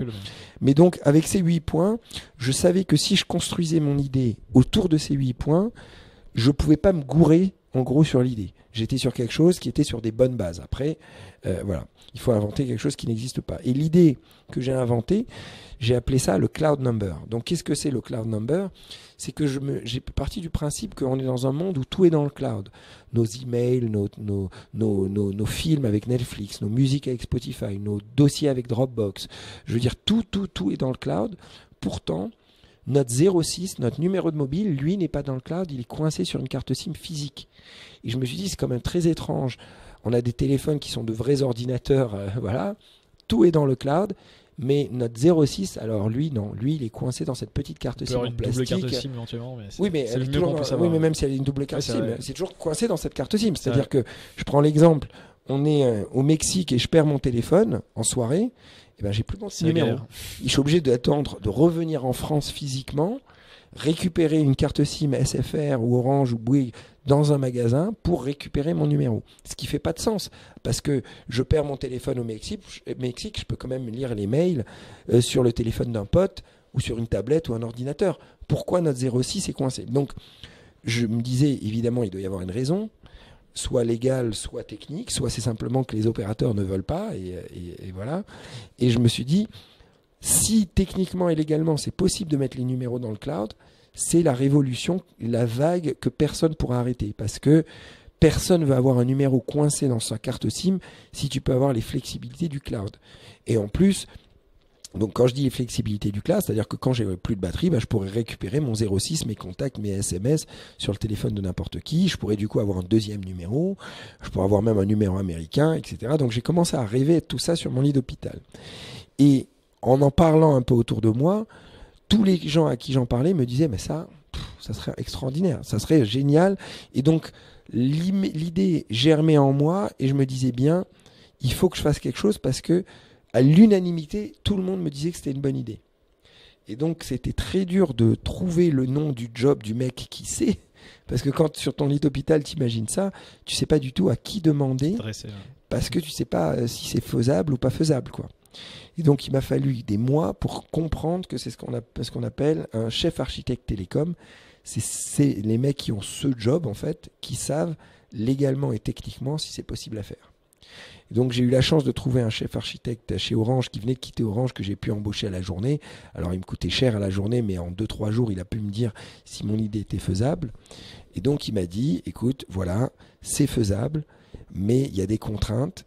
Il n'y a qu'un opérateur télécom réel qui peut le faire. Donc légalement, du coup? Légalement. Sinon, c'est interdit. Et c'est pour ça que ça n'avait jamais existé, etc. Et pourquoi, du coup, les opérateurs existants, ils ont un intérêt parce que financier? eux, en fait, le fait de bloquer la carte SIM, le numéro dans la carte SIM, ça bloque le client. Ça bloque le client. Parce que, je donne un exemple, le client il va à l'étranger, je sais pas, en Ukraine, où le roaming est extrêmement cher, ça va leur coûter 1000 € la semaine de se connecter sur Internet. Si le numéro était dans le cloud, le mec, il aurait pu prendre une carte SIM ukrainienne et garder son numéro localement, comme les mails. Aujourd'hui, j'arrive en Ukraine, je mets une carte SIM ukrainienne dans mon téléphone, et je peux naviguer sur Internet et lire mes mails sans surcoût, toujours avec mon adresse email. Sauf que puisque le numéro est coincé dans la SIM, si j'enlève la carte SIM et que je mets une carte SIM ukrainienne, j'ai perdu mon numéro français. Voilà. Donc c'était une façon pour que les opérateurs de tenir un peu vulgairement par les couilles les clients. Ouais. Il y a d'autres sujets aussi où ils font. Enfin, j'ai l'impression, moi, je suis pas très fan des opérateurs télécoms généralement qui te font galérer à te désabonner, des choses comme ça. Bien sûr, il y a tout ça. Ils veulent nous garder, quoi. Ils veulent nous garder. Et donc, d'une façon globale, les opérateurs ne sont pas très forts sur l'innovation. Je veux dire, c'est quand même délirant que ce soit pas eux qui aient créé WhatsApp ou quoi que ce soit, ou Skype ou Viber, que ce soit des gens de l'extérieur qui aient créé ça, quoi. Ça, c'est vraiment bon. Bref. Après, historiquement, c'est souvent quand même, ça vient souvent de petites boîtes qui deviennent des startups, qui deviennent des mastodontes après, bien sûr. Et les grandes industries bien sûr, achètent ou se réadaptent après. Mais ces grandes industries avaient vraiment tout, la technique, les clients, le savoir-faire pour le faire eux avant. Et quand ils ont vu ces petites startups arriver sur ce type de marché, ils auraient dû le faire à leur place et le faire bien, quoi. Mais bon, ils l'ont pas fait. C'est vraiment comme ça. C'est comme ça. Et donc, le truc, c'est que soit j'allais voir les gros opérateurs comme Orange, Bouygues et SFR, et là je partais pour un tour de grand 8 parce que je serais trop dépendant d'eux, et s'ils veulent pas le faire, ils le font pas. J'aurais pu attendre des années et en plus ils auraient pu me piquer l'idée, etc. Soit l'ingénieur télécom me dit que je peux le créer moi-même en créant un opérateur mobile mondial. Alors là je suis sur le cul, je ne savais pas qu'il était possible de le faire pour une personne physique comme moi. Je pensais qu'un opérateur, ça coûte des milliards, etc. Et que moi, une personne lambda ne peut pas créer un opérateur. Et il me dit non, parce qu'il y a différentes licences télécom. Il y a des licences, ce qu'on appelle MVNO et MNO. Et des licences MVNO n'ont pas besoin d'acheter le réseau, donc ils le sous-louent. À l'inverse de Free qui avait pris le réseau Orange, par exemple. Ça, c'est différent, parce que Free, ils avaient une licence MNO. Donc, ils avaient l'obligation de monter leur propre réseau. Mais en attendant d'avoir leur réseau, ils avaient le droit d'utiliser les réseaux d'Orange à des coûts un peu plus bas, etc. Et du coup, ta licence est moins contraignante, tu as besoin de créer le réseau. Donc, j'ai pas besoin de créer de réseau. Après, qui est très cher, c'est ça qui coûte très voilà, cher. Non seulement la licence MNO coûte des centaines de millions d'euros, et en plus, il faut créer le réseau, etc. Bon, bref. Et donc, mais dans les deux cas, et le troisième cas, c'est que je démarre en sous-louant en quelque sorte le réseau et la licence à un petit opérateur technique avant de totalement construire le mien. Mais donc dans tous les cas, soit je faisais appel au gros, et là j'étais en cuit en fait, soit je le montais moi-même, et pour le monter moi-même, il fallait que j'ai des millions d'euros. Parce que quand même si ça coûte pas si cher que ça coûte quand même cher. Tu as eu beaucoup même avant de commercialiser, donc tu as eu pas mal d'années de R&D. Exactement. Donc en fait, je me suis retrouvé dans une situation où j'avais cet ingénieur qui me disait que c'était possible. Donc j'ai contacté une société technique qui me disait que eux pouvaient me fabriquer la solution technique et louer en quelque sorte leur licence antenne, etc. au démarrage, mais c'était quand même un développement de 150 000 euros à leur payer, plus 10 à 20 000 euros par mois. En tout cas, j'avais des forts coûts, donc j'avais beaucoup d'argent à sortir. Mais en gros, j'avais cet ingénieur qui me disait que c'était possible et cette société qui pouvait me fabriquer à condition que je paye. Et donc là, j'ai commencé à rencontrer différents fonds d'investissement en leur disant, voilà mon idée, etc. Et globalement, ces fonds m'ont un peu rionné en me disant, t'es bien gentil, mais t'es d'une façon très courtoise. Ils m'ont reçu parce qu'ils étaient curieux de voir ce que ce sportif en roller avait comme idée. Mais quand ils imaginaient peut-être une application autour du roller. Ou des sports extrêmes. Là, j'arrive en sportif en roller et je leur dis, non, j'ai une application dans les télécoms qui a rien à voir, zéro pointé avec mon univers, et je suis tout seul, j'ai pas de cofondeur, j'ai pas d'argent, j'y connais rien, je suis pas ingénieur, et donnez-moi des millions. Et tu penses que ça a joué Est-ce que ça peut desservir justement ta notoriété dans le sport? Alors là, ça me desservait clairement, parce que si je serais arrivé avec des petites lunettes et des années d'études en tant qu'ingénieur télécom, automatiquement j'aurais été pris beaucoup plus au sérieux. Là, ils m'ont vu arriver comme un rêveur sympa, mais un rêveur. Voilà, et je les comprends, je peux pas du tout leur vouloir. C'est toujours dur de lever des fonds avant d'avoir enfin, c'est ça le problème dans ton truc, c'est qu'on doit déjà faire le produit. Enfin, c'est assez complexe, tu peux pas commencer avec 1000 balles. Et voilà, moi il fallait des années de développement avant que le produit commence à être vraiment vendable et stable. Surtout que je suis perfectionniste, donc j'ai envie de faire un bon produit. C'est-à-dire, j'ai pas envie de faire un truc un peu bâclé, j'ai envie vraiment d'avoir un produit qui révolutionne les télécoms. Et donc, Bref, ça n'a pas marché. Et finalement, la première personne qui a cru en mon projet et à qui j'ai présenté parce que j'avais la jambe cassée, c'est mon chirurgien. Vu que je sortais de l'opération, je parlais régulièrement à mon chirurgien et évidemment, je lui ai partagé cette nouvelle idée. Et il a trouvé l'idée géniale et il a décidé d'investir lui et toute sa famille, sa sœur, son beau-frère, etc. Et j'ai convaincu comme ça, en un mois, 30 personnes de mon entourage, mon avocat, mon comptable, etc. Et des sportifs. Et ces 30 personnes ont mis 1 million d'euros. Et donc j'ai récupéré 1 million d'euros en un mois et je suis rentré dans une course folle pendant des années. C'est-à-dire qu'au début, je me suis dit 1 million d'euros, je suis large.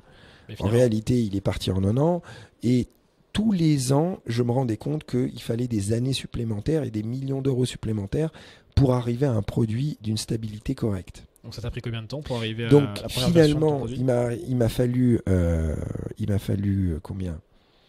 Il m'a fallu 5 ans, près de 5 ans et 15 millions d'investissements. Au prix estonien. Ouais. C'est-à-dire les 15 millions, tu les as dépensés en Estonie. Voilà. En fait, qui sont peut-être moins chers quand même. Qui sont beaucoup moins chers. Les 15 millions en Estonie m'auraient sûrement coûté 20-25 en France et 40 aux États-Unis, quoi, pour arriver au même résultat technique. Puisque dès que j'ai levé mon premier million, même si la société est 100% française, je ne suis pas du tout parti en Estonie pour exiler l'impôt, rien de tout ça. C'est simplement que je me suis dit, il faut que j'arrive à fabriquer plus avec moins. Et Skype, c'est une société estonienne. Ils ont encore 500 ingénieurs là-bas. J'avais un pote d'enfance qui vivait là-bas. Et je suis parti là-bas et j'ai pris des ingénieurs de Skype, etc. Et surtout, j'ai fabriqué plus avec moins. Voilà. Et donc, mais ça a été infernal parce que aujourd'hui, donc on a levé pas mal d'argent, mais les 4 premières années, les fonds d'investissement ne voulaient pas investir chez moi. C'était que du particulier. C'était que du particulier. Et donc j'ai réussi à convaincre comme ça, un par un, tous les gens, tout mon entourage, et j'ai convaincu 130 personnes qui m'ont donné 10 millions. Et c'est ça qui m'a permis de tenir pendant des années, mais j'étais au bord du gouffre tous les mois parce que j'avais jamais un mois d'avance quasiment. Donc je démarrais le mois. Et j'avais 23 jours pour trouver 250 000 euros. Sinon... En fait, ton travail, c'était de bien faire gaffe que les développeurs travaillaient bien, mais que surtout, toi, tu trouves du cash. Exactement. En fait, je leur disais pas qu'à la fin de chaque mois, j'étais au bord du gouffre et que peut-être le mois d'après, ils n'allaient pas avoir leur salaire. J'avais 45 personnes au bureau. C'était quasi que des ingénieurs, du coup, parce que quasi t'avais des pas ingénieurs, de marketing à ce exactement, moment-là. pas de marketing. Et surtout, ça servait à rien de faire du marketing sur un produit qui marchait pas bien. Il fallait que le produit marche. Donc, c'était le serpent qui se mordait la queue infernale. Et là, tu es sorti de cette phase de R&D. Là, tu as pu faire un tour institutionnel. Exactement. Donc, on a fait une augmentation de capital de 10 millions avec des gros fonds, dont ID Invest et Benoît Grossman qui est à bord et carrément à notre board. One Ragtime et Lean Square Mesinvest et Briga Capital qui a fait la due diligence, qui a vraiment fait du super boulot avec beaucoup de fonds français quand même. Voilà, que des fonds français à part les 2 fonds belges.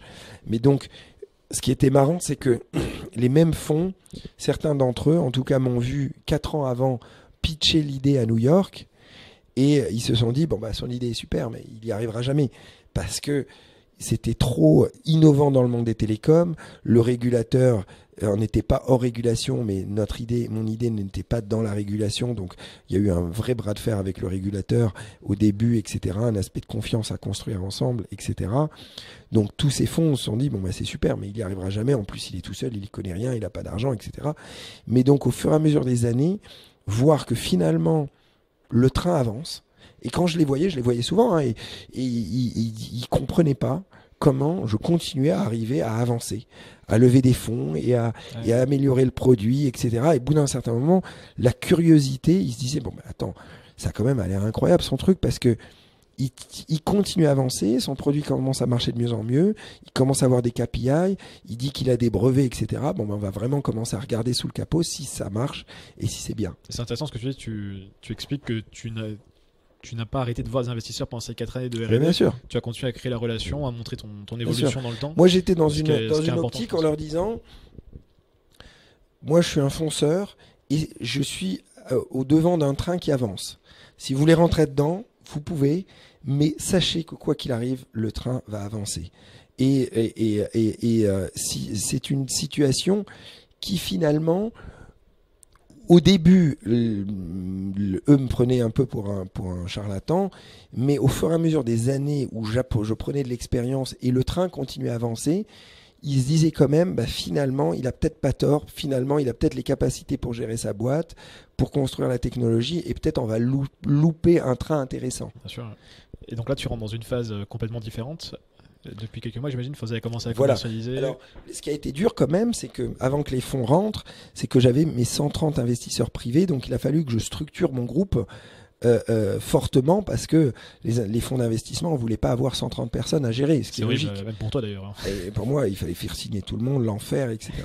Donc j'ai réussi à fédérer mes 130 dans une holding familiale qui m'ont fait confiance, et comme ça, en quelque sorte, j'ai récupéré les 100% des droits de vote de ces premiers 10 millions, puisque j'ai représenté mes 130 amis qui ont mis de l'argent au début face au fonds. Donc même, le fait d'avoir fédéré tout le monde, on a équilibré un peu plus le rapport de force, parce que j'arrivais quasiment avec un fonds d'investissement familial avec 130 personnes derrière moi, face à des fonds traditionnels, et donc je représentais 10 millions d'euros d'investissement face aux fonds d'investissement. Donc ça, c'était plus agréable, et même pour les fonds, c'était mieux, parce qu'ils avaient une seule personne sur qui taper en cas de problème, quoi.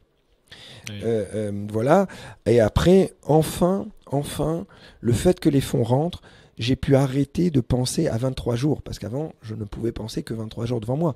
Il fallait trouver 250 000 euros au bout de 23 jours. Parce que les 10 millions, tu les avais au compte-gouttes au final. Au compte-gouttes. Et donc, je pouvais jamais faire penser à du marketing ou à des trucs plus loin, parce que c'était de la survie tous les mois. Une fois que les fonds sont rentrés, j'ai pu enfin me poser, bouffer d'air, penser à de la stratégie un peu plus à long terme, investir du marketing un peu plus à long terme, etc., etc. Donc ça, c'était hyper agréable. Et là, du coup, c'est quoi tu projettes comment l'année qui arrive là, Alors, l'année qui arrive, c'est-à-dire que là, on est dans un truc où la technologie, elle est vraiment stable maintenant. Il y a toujours un petit bug à droite à gauche, mais globalement, c'est stable. On se rend compte que, vu que j'ai construit cet opérateur mobile mondial avec des licences dans plus de 20 pays, etc., je peux arriver à révolutionner les usages verticalement dans plein de domaines différents dans le monde des télécoms. Donc, on verra, Onov va lancer plein de nouveaux produits cette année relié à notre business ou pas. Donc ça va être hyper intéressant. On va essayer de vraiment révolutionner tous les usages dans le monde des télécoms, et en tout cas sur l'usage du double numéro, donc l'application on-off qui permet aujourd'hui d'avoir un deuxième numéro pro, perso, un numéro rencontre, un numéro pour le bon coin, etc., etc. Et cette application, on a besoin de la faire connaître auprès de tous les Français, parce qu'aujourd'hui, les Français ne savent pas qu'il existe une application qui permet en un clic d'avoir un deuxième numéro. Donc, on a fini la phase de stabilité. Maintenant, on est dans la phase de faire connaître le produit. Et donc là, c'est de la pub, du marketing dans tous les sens. Je crois avoir vu une pub dans le métro il y a pas longtemps. Voilà, j'ai fait des pubs dans le métro, et je vais en continuer beaucoup d'autres. Là, je vais enclencher plein de pubs. Et toi, du coup, en tant que fondateur, dirigeant de cette boîte-là, tu rentres aussi dans un nouveau métier, parce que du coup, là, tu dois recruter des gens. Tu as travaillé avec des ingénieurs pendant 4 ans. Bien sûr, je dois commercial, marketing. Bien sûr, c'est très étrange d'être de l'autre côté, d'être du côté client quand je rencontre des agences ou des annonceurs, etc., des chaînes de télé. Là, maintenant, je suis le client qui va acheter à TF1 des pubs. Donc c'est tellement bizarre. Moi qui ai travaillé toutes ces années avec des TF1, etc., où j'étais de l'autre côté de la barrière, c'était marrant.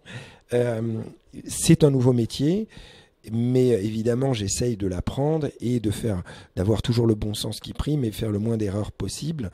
Et le fait de faire des pitchs toute la journée sur le produit, je comprends, j'ai une bonne compréhension de ce qui bloque et ce qui ne bloque pas sur les personnes. Et c'est pour ça que je vois qu'on a un vrai, pour l'instant, problème de notoriété. Les gens doivent comprendre, savoir que ça existe, et comprendre leur intérêt. Pourquoi un deuxième numéro peut les aider, un numéro rencontre, un numéro Le Bon Coin, un numéro pro, un numéro international, etc. Donc, mais oui, c'est un nouveau métier, et je suis à fond dessus en ce moment. Hein. Et t'as pas d'associé, tu disais non. Alors, je suis le seul fondateur, ce qui a des avantages, mais pendant longtemps beaucoup d'inconvénients, puisque c'était moi qui avais tous les bons et mauvais rôles, et dont la pression infernale de devoir presque tout perdre du jour au lendemain. Donc ça, c'était dur. Mais n'empêche, maintenant j'ai pris des bras droits qui sont chacun dans un domaine, et depuis qu'ils sont là, heureusement, je ne mets plus le nez dans ce domaine. J'en ai un qui fait la régulation. Depuis qu'il est là, je mets plus le nez dans la régulation. J'en ai un qui s'occupe des finances, et donc voilà, et maintenant même ces bras droits commencent à faire beaucoup plus que leur domaine. Donc moi, de plus en plus dans la société, je vais garder tout ce qui est expérience utilisateur et innovation du produit, puisque c'est là, vu que je suis un créatif, j'ai vraiment de l'innovation là-dessus. Je vais garder tout ce qui est communication. En tout cas, il n'y aura pas de communication, évidemment, qui sera fait sans mon aval. Image publique pour la vision, etc., la vision à long terme, et la relation avec tous les ingénieurs au bureau à Tallinn, puisque c'est ce que je fais. Aujourd'hui, je suis au bureau à Tallinn avec les ingénieurs pour les manager, quoi. Donc, de plus en plus, je vais aller là-dessus et avoir des gens qui vont prendre la partie commerciale, la partie marketing. Il faudra que, même si c'est moi qui décide à la fin, j'aurai un directeur marketing, etc. Et là, ça me vient la question, justement, on parlait par rapport à l'image qui pouvait être, enfin, pas négative, mais mal vue des fois par des investisseurs qui ne comprenaient pas forcément quand tu sortais du roller, la transition d'entrepreneuriat. Alors qu'au final, c'est légitime, enfin, comme plein de gens. Là, c'est ce que j'ai expliqué tout à l'heure, c'est-à-dire que quand le train il est en marche et qu'il avance, et que la meilleure façon de convaincre, c'est avec les actes. C'est-à-dire qu'on peut dire ce qu'on veut, c'est les actes qui font la différence. Et donc, sur tous ces investisseurs, etc., ils me voient agir et ils me voient challenger et me battre, etc. Donc là, il n'y en a plus aucun qui a un doute sur mon côté entrepreneur. C'était même drôle, le président de l'ARCEP en France, qui est le régulateur télécom en France, donc je négocie avec l'ARCEP pendant un an et demi, etc. Au bout d'un an et demi, on est à Barcelone sur un événement, et c'est Sébastien Soriano, le président de l'ARCEP, et il me dit, dis-moi, il y a un truc qui est... Mes équipes m'ont dit que tu étais sportif avant. Alors je dis, bah oui. Je dis, mais tu savais pas? Je dis, bien sûr, bah, j'étais sportif. Il me dit, ah ben non, mais pour moi, t'as Chris, le fondateur de On-Off. Voilà, donc ça, ça fait plaisir. Ça fait plaisir. Là, t'es reconnu, ça fait plaisir, voilà, parce que je t'ai vu vraiment là-dessus, et même aujourd'hui, quand on tape sur mon nom sur Internet, il y a beaucoup plus d'articles en tant qu'entrepreneur que en tant que sportif. Donc t'as un travail aussi sur le SEO personnel, on va dire, enfin le référencement. Je l'ai pas fait, non, mais ça s'est fait naturellement. Mais c'est-à-dire que le temps, oui, forcément. Le temps, 5 ans quand on fait que ça, et évidemment, tant que c'est fait honnêtement et à 100%, les actes font les choses, quoi. C'est quand même dingue de voir. Je voyais des interviews à la télévision. Alors c'est peut-être maintenant il y a plusieurs années certaines d'entre elles, mais on voyait quand même les journalistes qui. Enfin, c'est pas qu'ils prenaient pas au sérieux, mais tu vois, on sentait qu'il y avait quand même cette. Ça se sentait dans les interviews, quoi. Ah ouais, toi, tu viens faire ton truc. Bien sûr. C'est que. Je me rappelle, il y avait un journaliste, je sais plus de quel journal, mais je retrouverai. Comme quoi, on devrait rester toute sa vie dans la même discipline. C'est ça. Il y a un journaliste qui avait écrit sur Twitter. Je lui en ai voulu. Parce que ça m'a touché dans mon orgueil, même pas dans mon orgueil, c'est-à-dire les années de travail avec la sueur au front, c'était tellement méchant et tout ça. En fait, l'ARCEP, donc le régulateur télécom, fêtait ses 20 ans. Et donc, ils ont leur célébration annuelle. Et c'est la grande soirée où il y a tous les grands patrons des télécoms, Xavier Niel, Drahi, etc., qui viennent, le patron d'Orange, Stéphane Richard et tout. Et du coup, vu que c'était l'anniversaire des 20 ans, ils avaient la photo de famille avec tous les plus grands patrons télécoms qui étaient là. Il y avait une vingtaine de patrons, dont Xavier Niel, Stéphane Richard, Drahi, etc. Et le président de l'ARCEP avait spécialement insisté pour que je vienne, pour que je fasse partie de cette photo. Parce que vu que je suis un des seuls à vraiment innover dans les télécoms en France, en tout cas sans me jeter des fleurs, c'est une réalité. Aujourd'hui, on a inventé des brevets, on apporte beaucoup d'innovation dans les télécoms, même si je suis insignifiant par rapport aux autres. Ma société, elle est minuscule par rapport à celle des autres. Mais n'empêche, en termes symboliques d'innovation, on apporte beaucoup d'innovation.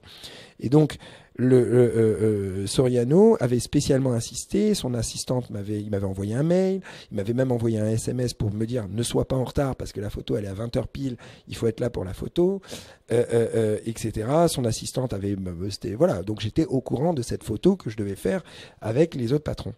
Et donc, le moment de la photo officielle, je me retrouve aux côtés de Soriano, et j'étais extrêmement fier parce que ça faisait des années que je bataillais comme un diable et que je venais d'en bas, et me retrouver dans une photo officielle aux côtés de Patrick Drahi, Stéphane Richard, Xavier Niel et les autres patrons de grands opérateurs français qui sont des légendes dans leur domaine aux côtés du régulateur, et avoir ma place officiellement là, c'était un honneur, quoi.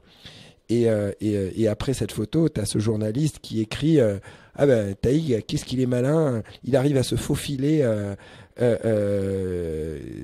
sur une photo en douce, quoi. Okay. Voilà. Ça m'avait blessé parce que j'avais travaillé pendant des années, et c'était vraiment méchant de dire simplement c'était vraiment, ce petit rollerman n'a pas sa place là. S'il est là, c'est que il s'est faufilé en douce parce qu'il n'a pas sa place, quoi. Tu vois.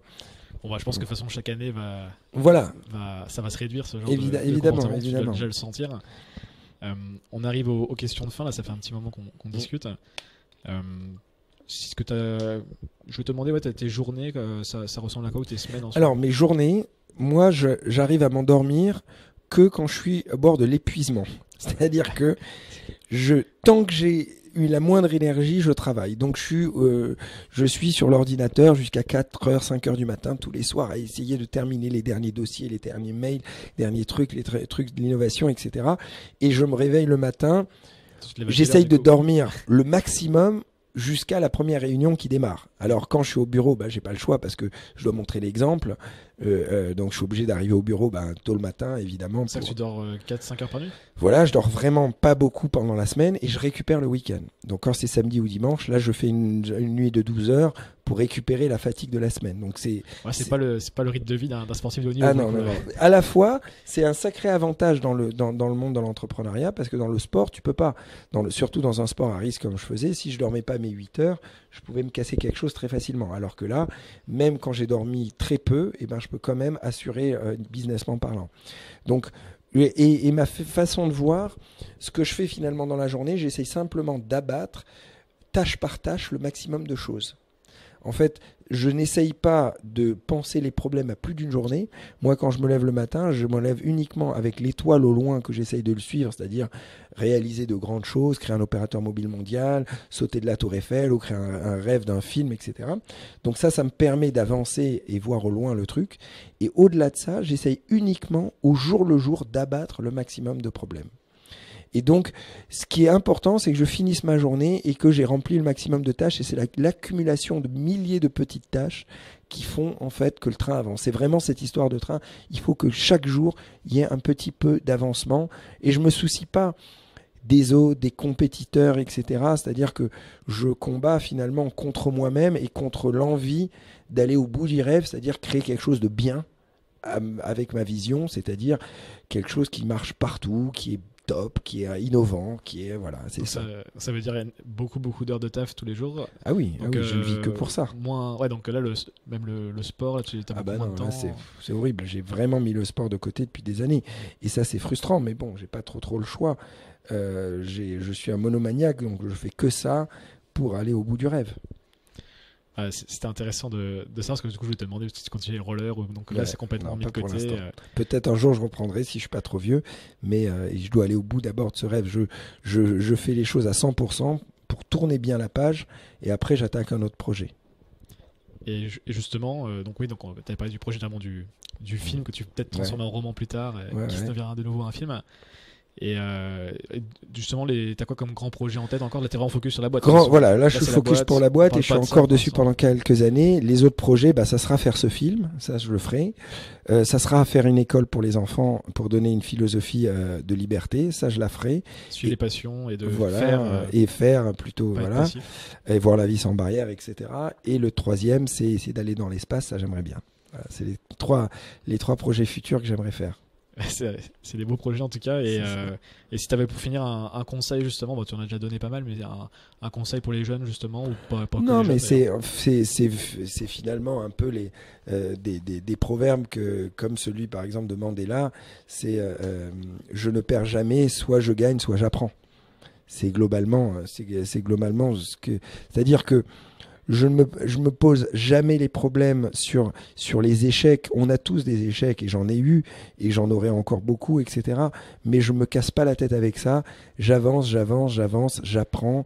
Et quand il y a des échecs, je n'ai pas le choix, je rebondis.